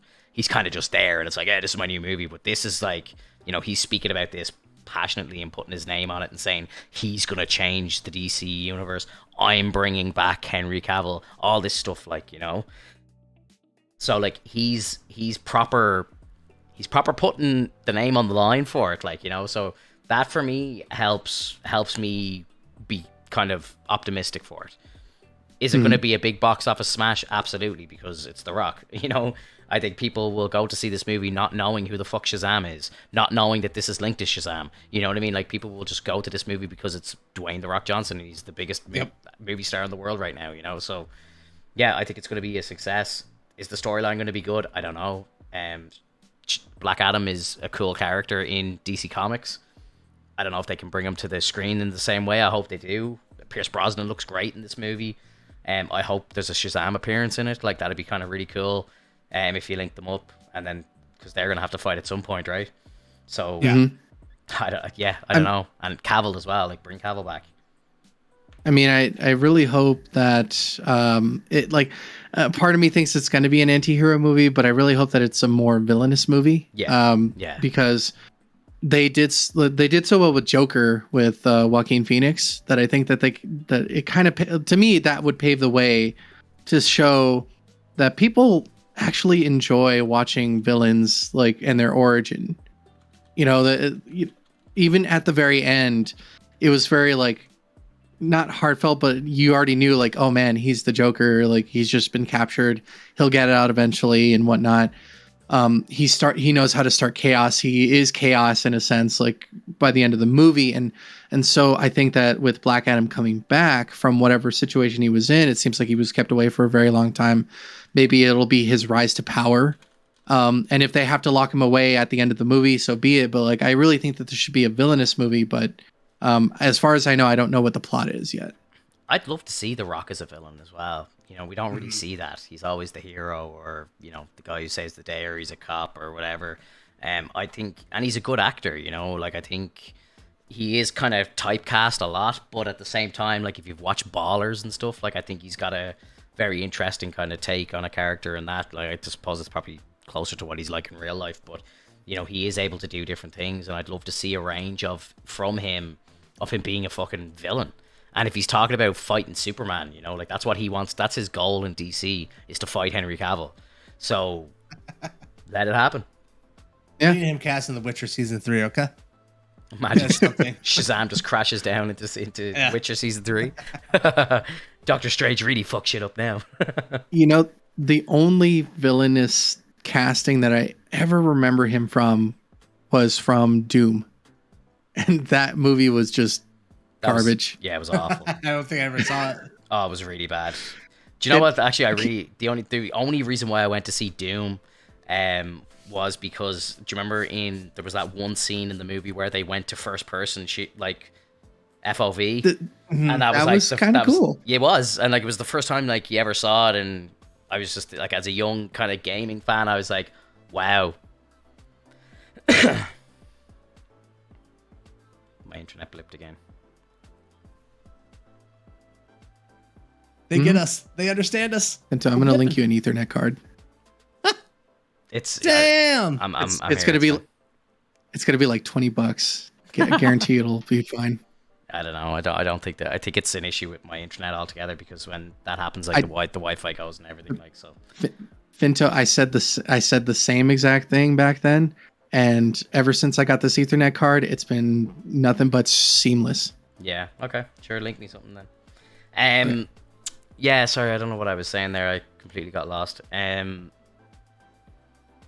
Yeah, I don't know. Also, Black Adam, I'm really excited for Dr. Fate in it. Mr. Pierce Bronson coming in. I'm excited for that performance because I know nothing. I'm very novice at DC.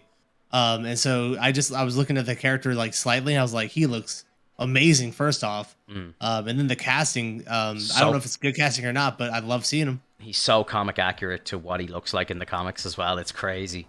Pierce Brosnan's a fantastic actor as well, so I think he's going to do a really good job. And yeah, Dr. Fate is a crazy character. You're right. Crazy character, and if they can do it right and do it visually correct and stuff, I think it's crazy. And then it opens up a whole Constantine thing, and oh my god, DC don't even say that. Don't say that. DC they have it. It's all there in front of them. You know what I mean? The source material is some of the best material on earth, and they can just adapt comics to TV and movies, and they would just be onto winners. I don't like, honestly. Well, Finto, let me give you a chance to tee off here. After Black Adam, November 4th, 2022, The Flash is coming out. Finto, what are your thoughts on The Flash and all the story points that we're hearing about what's going to be happening? So I was really excited for The Flash. I knew that there was going to be characters introduced, but from what we've heard on kind of leaks from the movie now, is that they are, which we've heard now, they're retiring Ben Affleck, they're retiring Henry Cavill apparently, but now there's rumors that he isn't retired as Superman. But what they're doing is they're introducing a Supergirl, who we knew was going to be in The Flash anyway, and they're introducing a Batgirl, which again we knew was coming. But now apparently what's going to happen is Keaton's Batman is going to train up Batgirl, and then the two of them with Barry's going to form a new Justice League, and it's going to be Superman is replaced with Supergirl, Batman is replaced with Batgirl, and Wonder Woman will be the same, and Barry Allen will be like kind of like the team leader he'll be the Bruce Wayne like in Justice League, going around making up a new team. So I don't know, bro. I'm just like, no, I don't know. Like, I'm all, if they want to go down the road of like recasting people, but like, you can't have the Justice League without Batman and Superman. Like, it's fucking ridiculous. Like, ridiculous. Who's gonna be footing the bill for the Justice League? Batgirl? What's her job? Nothing. She's the commissioner's daughter. Like, she is poor. Like, she's nothing without Batman. Like, and the idea of Keaton taking on more of a role in the universe is exciting. But I don't think he's going to be in it too much. I think he's just going to kind of be there like for maybe an episode or two of Batgirl, and he's obviously going to be in this Flash movie. But I don't know, bro. Like, I just think I genuinely think that Warner Brothers are out to destroy DC as a company. Like, the decisions that they make no sense to anybody. It's just bizarre. Like, everyone loves Henry Cavill. Everyone. He is the greatest Superman. I don't care what anybody says. He's the best Superman that we've ever had. And just give us another movie. Give us Man of Steel 2. Let him be in the Black Adam 2 or something. Give him the fight against The Rock. That's what we all want to see. Give Affleck his movie. Give Affleck a six episode series on HBO Max. Do you know what I mean? Let him have his thing with Deathstroke. They had a whole Deathstroke movie planned. His solo movie was meant to be him versus Deathstroke. Would have been incredible with Joe Manganiello. Yeah. Like, I just don't understand this. Like, it makes no sense. Then, bring Snyder back. Let him do his Justice League 2. Let them go into the Nightmare Realm and do that whole storyline. Like, it's great. It's great viewing. Like, Darkseid versus Superman. Like, let's see them fight in real life. It's just, there's so many easy winners if they get, like, just follow the source material and get some good directors in. It makes no sense. It makes no sense to me. I've definitely never seen a company step on their own feet as much as DC, where you're setting up this really cool idea of bringing Michael Keaton back, especially now that we saw how big No Way Home was. Like, it's such an absolute win for them just to bring Michael Keaton back, have him get in a scene with Ben Affleck, Henry Cavill's there. Like, if you just give fans what they want, they're going to give you money, right? And, you know, I don't want you to sacrifice story over that because the fans are sometimes like a little too needy and fan service isn't always a good thing. But there are really good stories to be told. And it's like, how are you going to mess this up by not giving Ben Affleck and Michael Keaton a scene together as Batman in the same universe together, whatever that is? And the fact that they're retiring him, the fact that they're replacing him with this and using the Flash to do it, like the Flash, like the least liked character from the Justice League, like movies, like you're going to use him to take all of this out and close this part of the DC universe out. Yeah. The only saving grace is that they're going to establish a multiverse where DC can, everything's connected, but everything doesn't have to be connected. And there is room for Ben Affleck to come back and do something. There is room for Cavill to come back and do something because they're setting up a multiverse, right? Yeah, it looks like though what they're trying to do is kill Snyder's universe. Yeah, which I think they announced like a year ago, right? Like they had announced this a year ago that the Flash movie was going to be closing out the Snyderverse. I remember bringing it up on the cast. It doesn't make any sense though because he is like Ezra Miller is Snyder. Yeah, you know what I mean? Yeah. Like Wonder Woman, Snyder. Jason Momoa as Aquaman, that's Snyder. So how do you kill the Snyderverse but keep all these people on? It doesn't make any sense. Maybe it's Batman's or Superman and Batman are his babies, so you just send a message to him. I don't know. Like I heard that they're going to be actually using Henry Cavill footage, but it's like TV footage, and he's not even actually in the movie. They're using like scrapped footage, and they're just going to throw it on a TV or some stupid shit. And I guarantee you, Warner Brothers will use that crap CGI mustache fucking removal shit just to fucking rub people's wounds, like honestly, like salt in the wound. Like I like that's the type of company that they are. That they like, you know, the entire world. There's no disagreement to the fact that the Snyder Cut is better than the Justice League, as they call it. Like there's no like not one person will disagree with that. And Warner Brothers will be the fuckers that will go back and take some footage from Joss's cut and throw it in the Flash. I guarantee it. And it's just mind-numbing, bro. Mind-numbing. Like, they wouldn't even come out and say that the Snyder Cut was a success. It's fucking got an 8.4 on IMDb. It's like up there with Endgame and everything. Like it was a success to the fans. It was a massive success. It was great. People like Zack Snyder got to win more than it was a good movie. And I'll die on that hill. Yeah, you will, sir. You will. I mean, we can't forget either with the DC, with them like closing out Zack Snyder's kind of universe there. You have, what's his face? Abrams. JJ Abrams? Yeah, he's sitting out there. Jar Jar Abrams. They gave him a ton of money to work on DC as a producer. So they got to make room for him, you know? If he wants to do Superman and Batman, they got to make room. Well, it looks like he'd be doing Batgirl and Supergirl now. I think he'd be pumped for that. Probably. He gave us Ray. He'd be pumped for this. What are your thoughts on the Flash movie, Alex? I actually have nothing on me right now. Like I'm not really a big Flash fan. I think it's cool that he's a speedster, and if they expand more upon him, maybe I'll check it out. But if they do a Flashpoint like story, I think it's going to be incredible, because that is like one of the best comic books I've ever read. I think, you know, if you can get your hands on a paperback of it, read that fucking comic book. Read that book. It's incredible.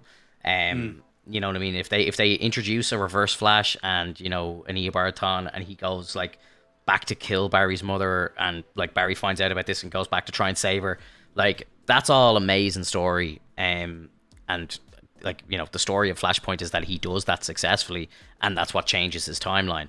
So I think he's going to go back, try and save his mother, and then he's basically going to fuck up the entire universe, and then we're going to get stuck. But what happens is, after Flashpoint, he realizes he can't live in this world anymore, and he goes back and he fixes the mistake that he made. But it's like, how can, like, you know, it seems like what DC are trying to do is make whatever happens here permanent.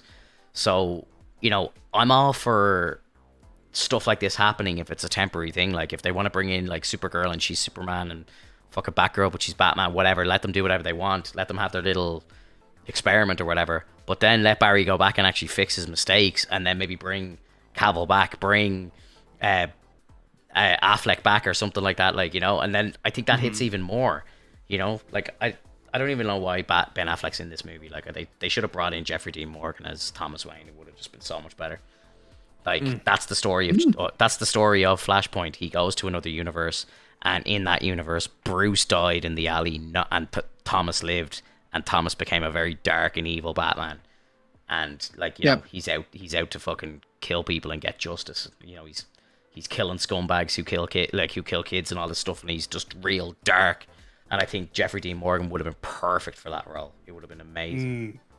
But yeah, I don't know. I think they're calling this a Flashpoint movie, but I think Warner Brothers are just using this as an excuse just to do whatever they want with the storyline, and then we'll just be like, well, it's Flashpoint, you know. So reboot. Yeah, exactly. Retcon. I mean, are we gonna end up seeing Reverse Flash anywhere? I hope so. Like, I really do hope so. He's a fantastic character.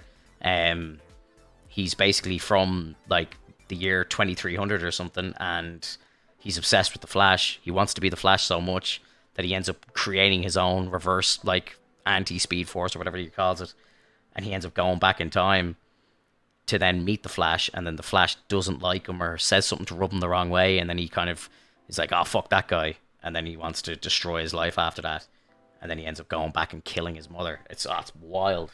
It's wild stuff. Like, it's so good, dude. It's always when you say the wrong thing to the wrong person. Never meet your heroes, eh? That's a prime example. I'm sorry, go for it. I just have one more question. Does Flash ever meet Booster Gold? They've definitely like met in Justice League stories. Like, I've read plenty of comics with them together. Booster would be one that I would love to see. Like, he's such a funny character, and I think that would work really well on the big screen if you got the right cast. But Booster, I'd love to see Booster very soon, because I know there's a Blue Beetle show coming, so Booster has to be very close to Booster. Blue Beetle and Booster are like best friends. So that's an actual superhero that I want to see on the screen, because his origin is so just ridiculous. He's like in the year 3000 something, and he's like, I think he's just a janitor or something, and he steals some tech and he goes back in time. Yeah. Oh, it's ridiculous. But he's such a funny bastard, and like, I think it'd be kind of like DC's kind of Deadpool, nearly, in a way, I suppose. Yeah, I think it would be really good. But when you're kind of messing around with time travel and stuff, I just think it would be hilarious. Yeah. I think Booster's coming. The final movie of 2022 for DC, Aquaman and the Lost Kingdom. The sequel to the first Aquaman, which apparently like did really good money, which I had no idea it did. I guess this might be the last outing for this Aquaman. If they're closing out the Snyderverse, maybe. What do you think about Aquaman and the Lost Kingdom? I wasn't a fan of the first Aquaman movie. I think that movie did $1 billion because Jason Momoa took his t-shirt off. You know, like, it's horny women going to see that movie because they love Jason Momoa, to be honest. You know, like, and there's nothing wrong with that. Go do you, you know. That's why people go to see the fucking like Suicide Squad and shit for like Margot Robbie and all. So, you know, everyone has that sort of shit. But it wasn't a good movie. Amber Heard's awful. I hate her. I hate her as a person. Can't believe they're bringing her back. You know, just Willem Dafoe and Patrick Wilson were fantastic in that movie. But the movie was just dog shit. It was just awful. Like, I proper put my hands in my head and nearly started crying when they went down to like the Earth's core and that part of the movie, and he found his mother and there was dinosaurs. I'm like, this is just the stupidest fucking shit I've ever seen in my life. I could not believe what I was watching. Like, honestly, it was like a piss take. Like, I just could not take it. I never watched it. Did you never watch it? It's just so horrible. Yeah, me describe that to you must sound absolutely outrageous. It must sound like I'm drunk or something talking shit. No, but that is genuinely what happens in the film. Like, it's crazy. He makes his way down to like the Earth's core or like somewhere close to it, and there's this magical fucking land where his mother's been trapped, kind of like what they did in Ant-Man, with Pym's wife in the quantum realm. It's like she's just been trapped down at the Earth's core, and there's like dinosaurs and stuff, and he gets down there and he just finds her and brings her back. Like, it's just, oh, bro. I will say though, Makes me the sick. visual effects in Aquaman were fucking stunning, man. Like the hair and the underwater stuff. I was really blown away by what they were able to do visually in that film. Yeah. Even though the story was crazy and you know Boba Fett making his appearance and it was kind of weird, but Black Manta was really cool. Yes, he that was very comic accurate. That was a good storyline. As I said, I loved Willem Dafoe's character in it, and like that was kind of like the first time we saw him properly de-aged, and he looked great. Yep. And same with Patrick Wilson, he was really good in it. But yeah, it's a movie I've seen, and I will probably never watch it again. You know, I watched it once, and that's it, one and done. So I'll watch the new one, and it'll be another one and done. It's like I have the same relationship with this franchise as I do with Venom. You know, it's like I have to watch it, and I will watch it because I'm loyal to the companies, to the fan base. But what a soldier! It's one and done, bro. What a trooper! Yeah, I'll even watch Baby Groot, bro. But I'm like, I'm not going to enjoy it. Yeah, I think you're right, man. That's it for DC. 4 movies, which is more movies than the MCU is releasing for like their major titles. Because we talked about like 6 MCU or Marvel films, but there's only 3 MCU ones there, right? Like the other ones are just Marvel related. So I think this is actually a pretty big year for DC. These are big movies. The Batman's going to be massive. Black Adam's going to be massive. The Flash is going to be massive. And I think Aquaman's going to be massive too. Yeah. So massive for the wrong reasons. Yeah, right. Yeah, I think as much trash as people talk about DC, they're gonna make a lot of money this year, man. Yeah, I think like they've got like a $2.5 billion year in them, like combined. Yeah, I really think so. Like the Flash having like Michael Keaton in it is going to bring back so many old Batman fans. You know, there's going to be a lot of diehard Flash fans wanted to see him. We've never seen the Flash on the big screen before. I've never gone to the cinema to watch a Flash movie, you know? So that's a new experience for everybody. So, like, people who are diehard Flash fans, you hate Ezra Miller, who cares? Like, you know what I mean? Grant Gustin, the guy who plays him on the CW show, is going to be in the movie too, like, you know? So it's like, it's a proper multiverse story, and if you're a Flash fan, it's going to be fucking great, I think, you know? Right. I'm really looking forward to it. The suits look really cool that he was wearing and stuff in the movie, and it looks comic accurate. I just don't know how they're going to do Flashpoint. I'm pissed off about Affleck. I'm pissed off about Cavill. A lot of the decisions, the real world decisions, like, I love DC content, but all these real world decisions, dude, are driving me fucking crazy. I can't stand them. What did I hear? I heard something about Black Canary coming in and being involved in training, doing something ridiculous. They're doing something stupid with the character to get her into it. If that brings along a Green Arrow, I'll be happy. You know, I love Green Arrow so much. I'd love to see him on the big screen. Charlie Hunnam from the Sons of Anarchy, they better cast him. It's who everyone wants, you know. Knowing me, though, like, they'll hire the complete opposite of him, like, you know, just to piss people off because they're trying to kill the franchise. Oh, bro. I don't know.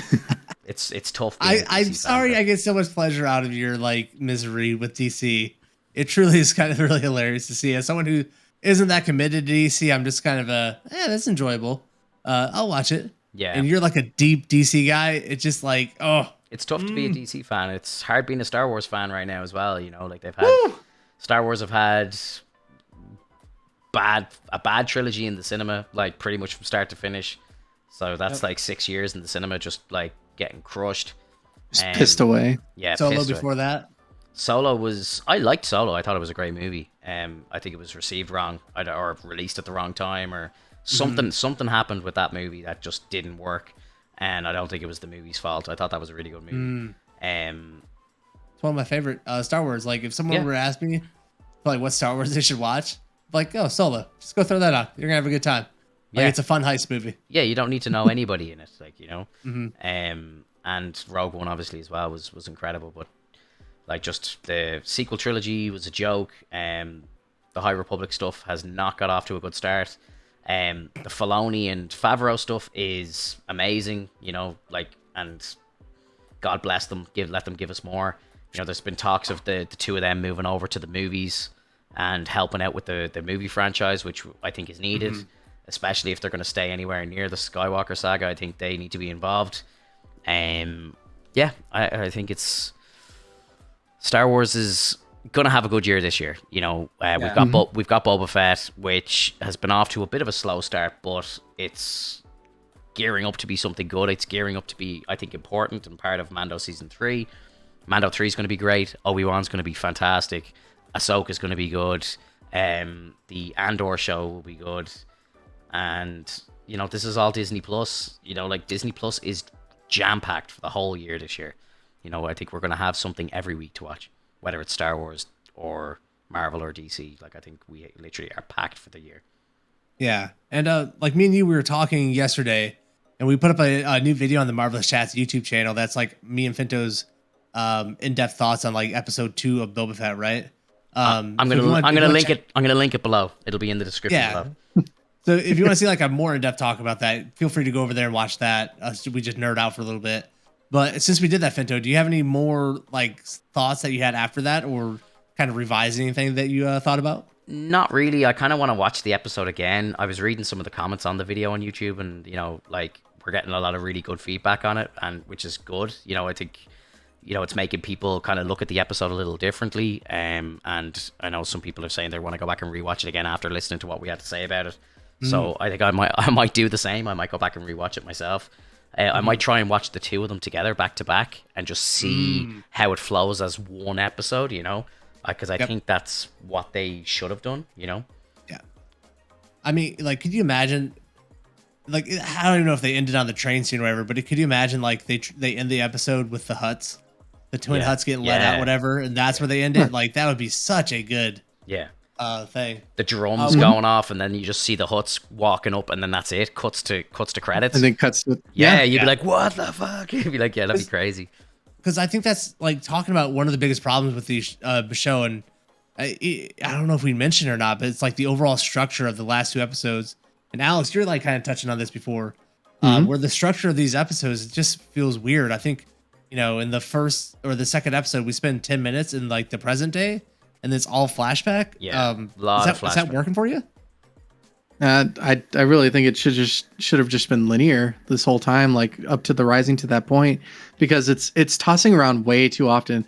Like, we don't even know why he's in that chamber right now. Like, we don't know if like that was an effect that was from being in the Sarlacc pit for too long, or if that was from him going through different battles, like as he's growing and as he makes his way back into becoming the daimyo.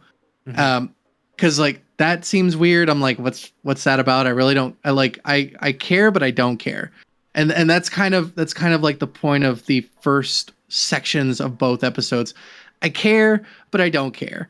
Like I don't think it should be that feeling. I think it should just be very linear, so that way we could see the growth that Boba's getting, because the time that he spends with the Tusken Raiders is so much more interesting right now than him just being in the streets or like being a crime lord, and trying to find out who tried to kill him. Like, that was a cool conversation that they had. It was nice showing off the different props and the different costumes that they had, but like it had no meaning to what ultimately was the goal of that episode, which was to show his ascension as being counted as one of the Tuskens, and also being given additional combat skills, and like from what he knows to what the Tuskens know, to getting his own, like when he got his own Gafferty stick, like that was amazing. I thought that the Tusken warrior was going to die, and because it looked so similar that we were just going to get that. But for the fact that he went on a journey and he managed to like grab a branch and he brought his own, and that he had to make his own, that was fantastic. And the only tree you've ever seen on Tatooine, by the way. Right. Which is so, like, to me, that's really cool, because they do talk about how in the past the planet used to be filled with ocean. It used to have water. It's called the Dune Sea. That's where they are on the planet. It's called the Dune Sea, and that you'll know that if you played the old games, because anytime you're on Tatooine in the old games, you're out in you're lost in the Dune Sea, which I thought was cool that they brought it up, because a lot of like kind of normal fans wouldn't know the Dune Sea, but anyone who's like a real kind of deep Star Wars fan is like, the second they mention Dune Sea, you're just like, oh, Dune Sea. And then the only two natives there to like are the Jawa and Tusken. Like those are the only two who actually have survived the post-apocalyptic like form of the world now. And so like all these other people that are on the planet are just like newcomers. They're people that came there to live there, but like they don't know the place as much as the Jawa or the Tusken Raiders, which is why they're able to travel and go to different areas. But like they're seen as savages and whatnot, but it's only because the planet's destroyed. And so like that's what I really liked about this was the fact that like they're not savages. They just have a hard life because that's all they know what living is for them anymore. Yeah, it's definitely a real like Dances with Wolves type of story, right? Where it's, you know, you have the people from like the civilized world, and then one guy goes off, is captured by them, and like learns their ways, and they're no longer like the savages, whatever. They're no longer this tribe of people who are going to kill them. And you understand them. I've hated the Tuscans for 25 years, you know, and like honestly, like one of my favorite scenes in Star Wars is when Anakin slays the whole like camp. Like that's one of my favorite scenes in Star Wars in Episode 2, and you know, now you're kind of warming up to the Tuscans. I'm like, this is crazy. What a time to be alive. I've hated them for so long. Like the first episode is called like the Tribes of Tatooine, right? And I think it kind of is establishing the idea that maybe not all the Tuscans are bad. Maybe some of them are like, you know, just slaughterers that, you know, very, you know, because the Tusken Raiders hate civilization. They are opposed to technology. They're opposed to showing skin and all this. Like it's a very deep cult thing for them. So they have their reasons, right? Yeah. But one thing, you know, I do like about this show so far is it's established Tatooine and why people are there. Because I swear to God, I'm like, why people are on this hunk of crap planet, I don't know. It's just made of sand. And it's like, oh, there's a spice train. There's spice mines there. And like, that's what's fueling all the crime lords, is they're selling drugs off this planet, right? Like, that's what it's all about, I guess. And the Mos Eisley spaceport, you know, like it's kind of always been, the spaceport has just been kind of like a kind of like stop, like a breaking point in the galaxy or a stopping point, like, you know, so that's always kind of been where people just go to refuel and, you know, have a little adventure, and then they fuck off again. Yeah. I think one of the things that's like bugging me too much about the show, and it might be the structure, they might get to this, but I really despise that like they're taking over despise is a strong word. Let me back that up a little bit. I really dislike that they're making like taking over a crime syndicate like this easy thing. Like I don't buy the fact that Boba Fett has taken over this crime syndicate with himself and like one other mercenary. Like what crime syndicate was there on Tatooine to take over if these two people could walk in, kill one person, they're like, this is us. This is ours now. We own this. We run this. I really wish the show would have been, you know, he leaves the Mandalorian. He's like, I have unfinished business on Tatooine. He goes back to there, and they have to start off like in the alleys and the streets of Tatooine. And like, how are we going to go off and kill the crime boss and take this planet over and run this? And then we figure out the reasons why they wanted to do that. But we start off with them on the ground floor. Like, how are we going to work our way up? Because it makes no sense. They're able to fly in, kill Jabba's, you know, his major domo from before, and now they run Tatooine, or they think they run the crime syndicate. It feels weak. It feels unearned. I wish there was more body to that. I kind of get the feeling that, you know, they brought in like Jabba's left-hand man or right-hand man and killed him off, and I think they kind of maybe did that originally thinking that maybe it would just be a kind of cool throwback to Return of the Jedi and stuff, but maybe then changed their minds and went, actually, let's expand this out to a series, and then, you know, they kind of maybe dug themselves a hole that they couldn't really get out of story-wise. Like, my presumption on the story is that the guy who was running Jabba's palace when Boba walks in was appointed by the twins. Like, that's what I presume. It's still like the Hutt's territory and all, and Boba's just come in, killed the guy who's unfortunately sitting in the throne. It could have been anybody, and then he just sits down and is like, "This is mine now," So, I think we're still to see the repercussions of that, obviously. And I think, is it going to be like amazing? I don't know, but I'm down to watch it, obviously. But I dove a little deeper to see if Jabba had any any relatives besides the cousins that we just saw. He does have a son, but I think he's too young to take over right now. Yeah. So I think one of the original, like one of the prequel movies, it might have been episode 1.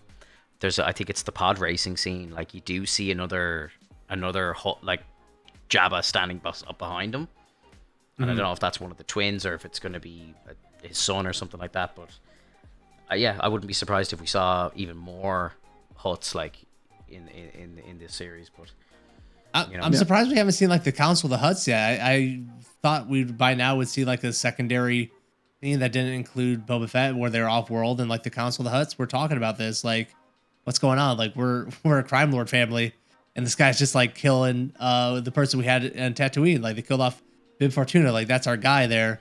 Let's send the twins off to take care of him. Because I feel like they just got to make this thing feel a bit more mafia, and it's really not feeling that way at all.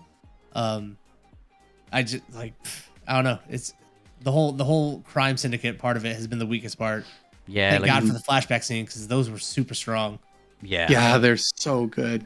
Except for one of my major gripes here, and I don't think this is a nitpick, but after he beats up the biker gang, he is leaving there with 3 speed things, right? Speed bikes. Yeah. His, and then 2 others he's pulling behind.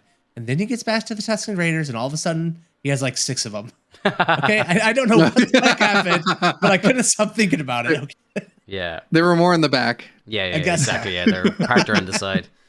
Yeah, like, I don't know, like, I'm liking the flashback scenes, but I kind of am more interested in where this show's going. That's their answers I want more. Like, I'm enjoying the flashback scenes, and I think, we need to see how the Tuskens change Boba Fett, because they've obviously, the Boba that we see when he first gets captured is more kind of the brutal Boba that we know, or, are expecting the character to be.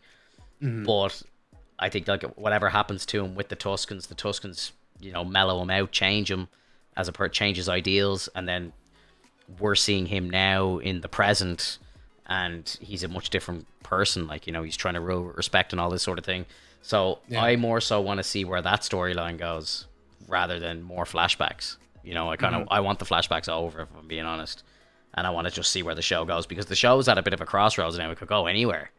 Like, it could go into just a mafia story on Tatooine, or he could just say, "Fuck this, I'm off to Mandalore." Like, I don't know where it's gonna go. It's crazy. So there's just so much kind of unknown going on.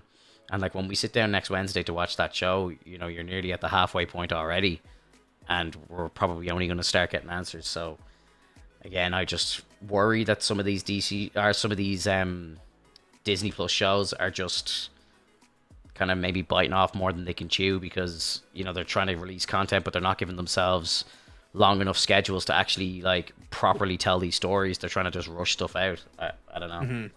Yeah, I hope I'm wrong. Well, it doesn't help that you have a 10-minute scene on how he gets wrapped in a cloth and builds a weapon. Yeah. We could be a little more economical with that. Yeah, like, I saw it was like 54 minutes when I hit play on the episode, and I was like, oh, now this is what we're talking about. Yeah. But, and like, obviously it was a huge episode. Yeah, it was a good episode. Like, I even paused halfway through to use the bathroom, and I was like, oh my god, we're only at the halfway point. I was like, this is great, because it feels like we're actually watching a good chunk of content here. Whereas the first episode, I couldn't believe when the credits popped up. I was like, it's over already. I was like, oh my god, no. Like, how can they do this to us? Like it was like 26 minutes or something of footage before the trailers ran. I was just like, this is a joke. Like, Yep. Did you see that the couple that was in the biker bar or whatever? I seen it on YouTube. I had no idea about this knowledge, that those were actually childhood friends of Luke Skywalker. Oh, right. Yeah. Okay. They were from some deleted scenes from the New Hope, that they were actually in scenes with Luke. I saw this theory. I thought it was just a theory. I didn't know it was actually real, but I did see that, because there was the bar that they walk into, the switches on the walls and stuff were actually from a deleted scene back in 1977. Yep. Yeah, I did hear about this. That's crazy that they actually did go ahead and do that. Which again,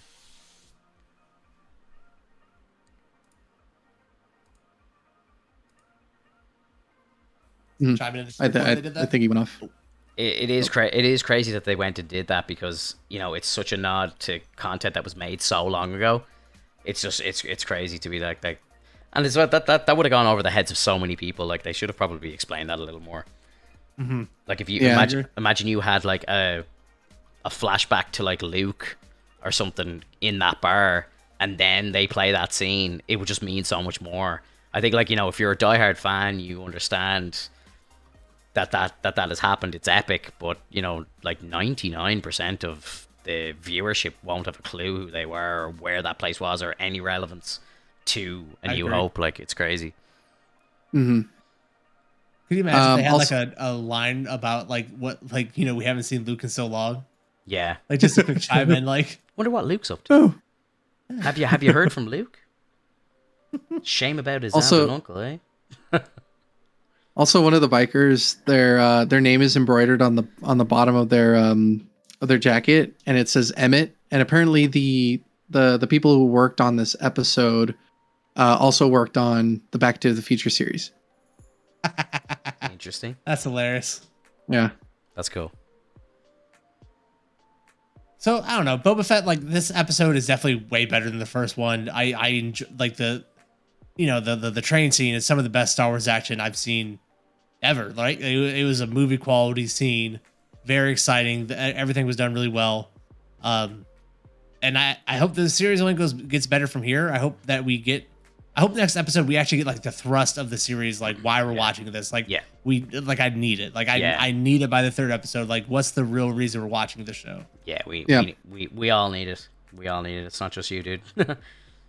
Yeah, big time. One of the questions I had, Hofmvn, was did this, like, I felt like episode 2, besides that first section, that, like, if we cut off that first section of the episode, does this, like, I kept thinking about when you were saying that Star Wars is supposed to be like a space opera. Like, this episode really felt like an embodiment of that space opera, to be honest. Like, it's that period of, like, relationship growth, just like, worry and despair because of, what's going on, and then like fighting for the people that you care for, and then becoming a family, and it felt so like well knit together for those scenes, and it did so well. Like, it just felt like a space opera at that point.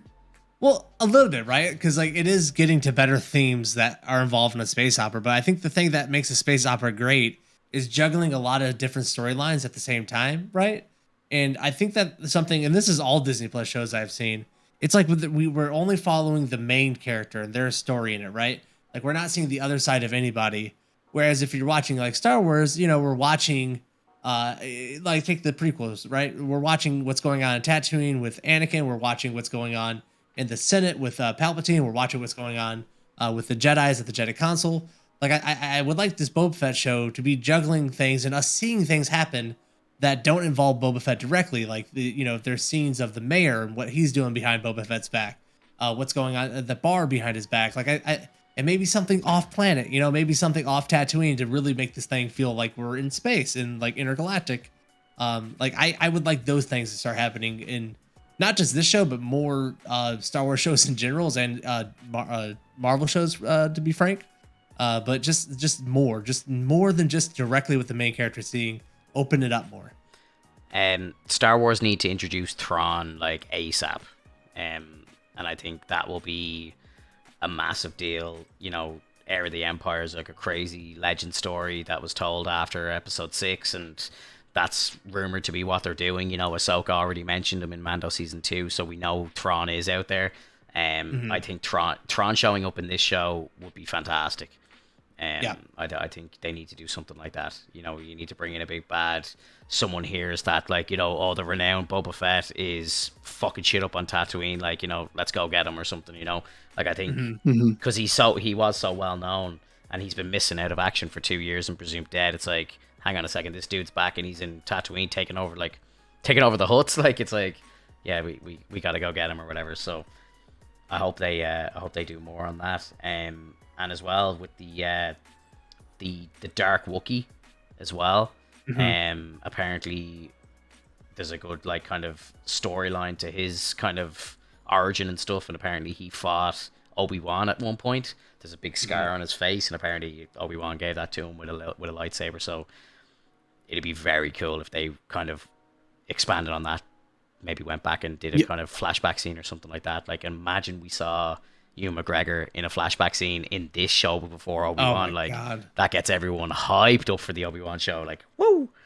That'd be crazy. Dude. Yeah. It was really cool when they did show Black Chrysanthemum. Like, it just the knuckles. Yeah.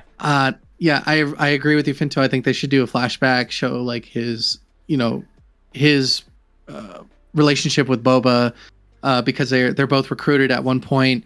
I think one of them, Black Chrysanthemum, actually works with Vader, from what I remember, and then later on he works for someone who's like an Indiana Jones type character, and then now they're here with the Hutts. I love the look. I love the look that he gave Boba as well. You know, when he's kind of staring at him, and it's just like, I'm gonna fuck you up. Don't give me a reason. I wonder if they know each other in this show, because, like, you know, they do know each other in the comic books, right? I wonder if Disney will establish that they know each other and they're like almost playing it off. Yeah, I don't know. It really depends, like, what comics you're referring to, because I think, like, you know, when Disney took them over, they pretty much announced a lot of the stuff was to be kind of retconned, and, you know, like, all the legend stuff is not canon, blah blah blah. So it's if any of this content has come out after the merger, then, you know, it's safe to say that it is canon. But, you know, a lot of it isn't, unfortunately. So it kind of gives Filoni and Favreau free reign to rewrite whatever way they want. And to be honest, you know, I'm happy to let them do whatever they want. Like, I think it was confirmed Filoni wrote episode 6, so I think there's a lot of people are hyping up for episode 6. I think, you know, there's going to be some really, really good, like, kind of prequel and OG Star Wars kind of references in that episode. So 6 is going to be a banger. Can't wait, man. It's nice when you give the writing or the direction to people who are passionate about this and are nerds too, because Favreau's a full-on nerd too. Like, he's time. Insane. He's been obsessed with Star Wars since he was a small child, you know, and Filoni sat and worked with Lucas. Like, you know, he's the closest thing to George Lucas. He, like, you know, wrote Clone Wars with George. You know, nobody understands George quite like Dave Filoni. So, you know, he's the only one that I really trust with this content, because he's the one who's going to follow close enough to George's vision. Big time. I agree. Yeah. Yeah. I had a couple of notes just on some other stuff that I wanted to mention. Eternals is out next Friday on Disney Plus. I'm definitely going to want to watch that again, just to give it a second watch in IMAX. And I'm excited to rewatch that. I am too. Very excited, actually. I am too, and I don't know if you watched any of the new, like, Disney content. You know, they've put up a couple of IMAX versions of films, and they actually it makes a difference. You know, I watched Infinity War in IMAX, and it just feels so much better. You know, the way they do the aspect ratios and stuff, like, so. It's really good, and I watched Shang-Chi again in IMAX as well, and it was great. So they're releasing this in IMAX on Friday. HBO have said as well that the Batman will be on HBO Max 45 days after its theatrical release. So that's actually pretty quick turnaround. So people who don't want to go to the theater only have to wait 45 days to get the movie, which is pretty sweet.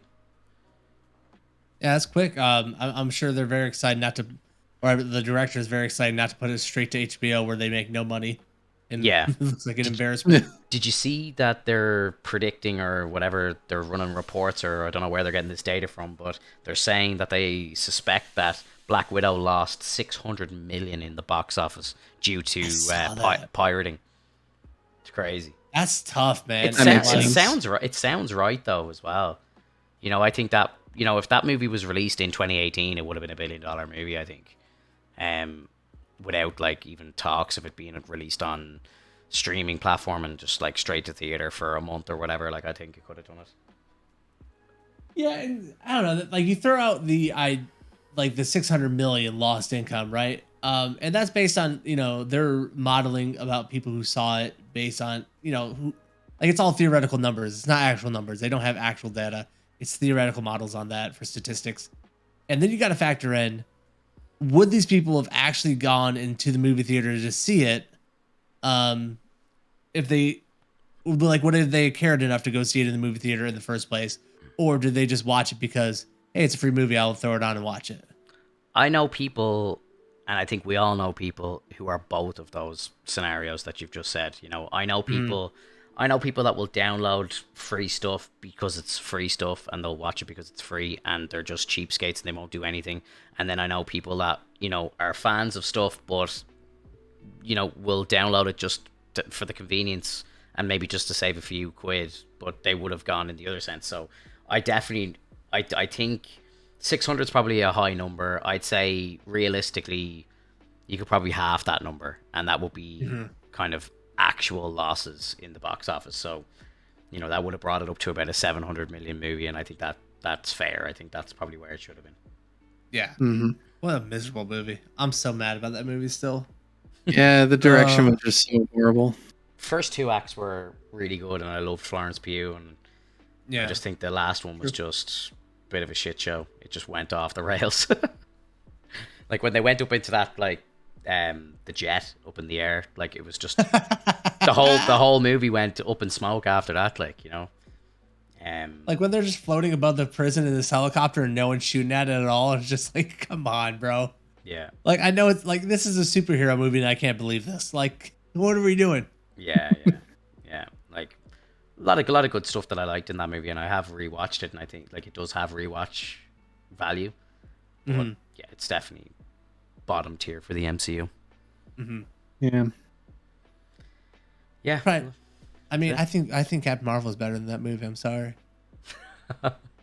Sorry. You're probably right. Like, it's, you know, the first act really did carry that movie. The family was amazing, right? And each scene with the family was really good. Other than that, I'm just like, what are we doing? Why are we here? True. You didn't sell this movie. Yeah, and I think who directed it? I don't know.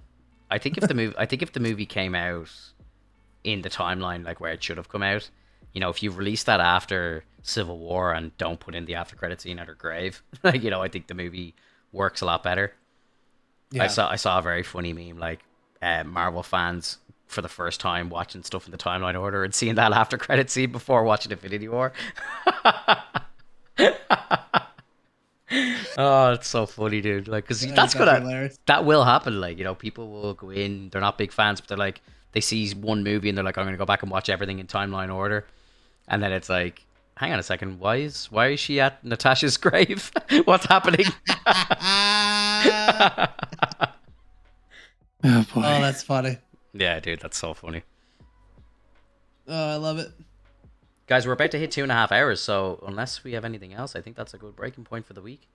It's been a marvelous chat, Finto. It always is. It always is, guys. Oh yeah. Guys, if you're listening to us on Spotify, turn on them noti bells, follow the channel. I think you can rate the podcast as well now. If you want to give us a rating, that'd be great. Help us climb those charts. And if you're on YouTube, hit like on the video, subscribe to the channel. See you next week, guys. Later, everybody. Have a good one. Thank you so much. Bye-bye. Later.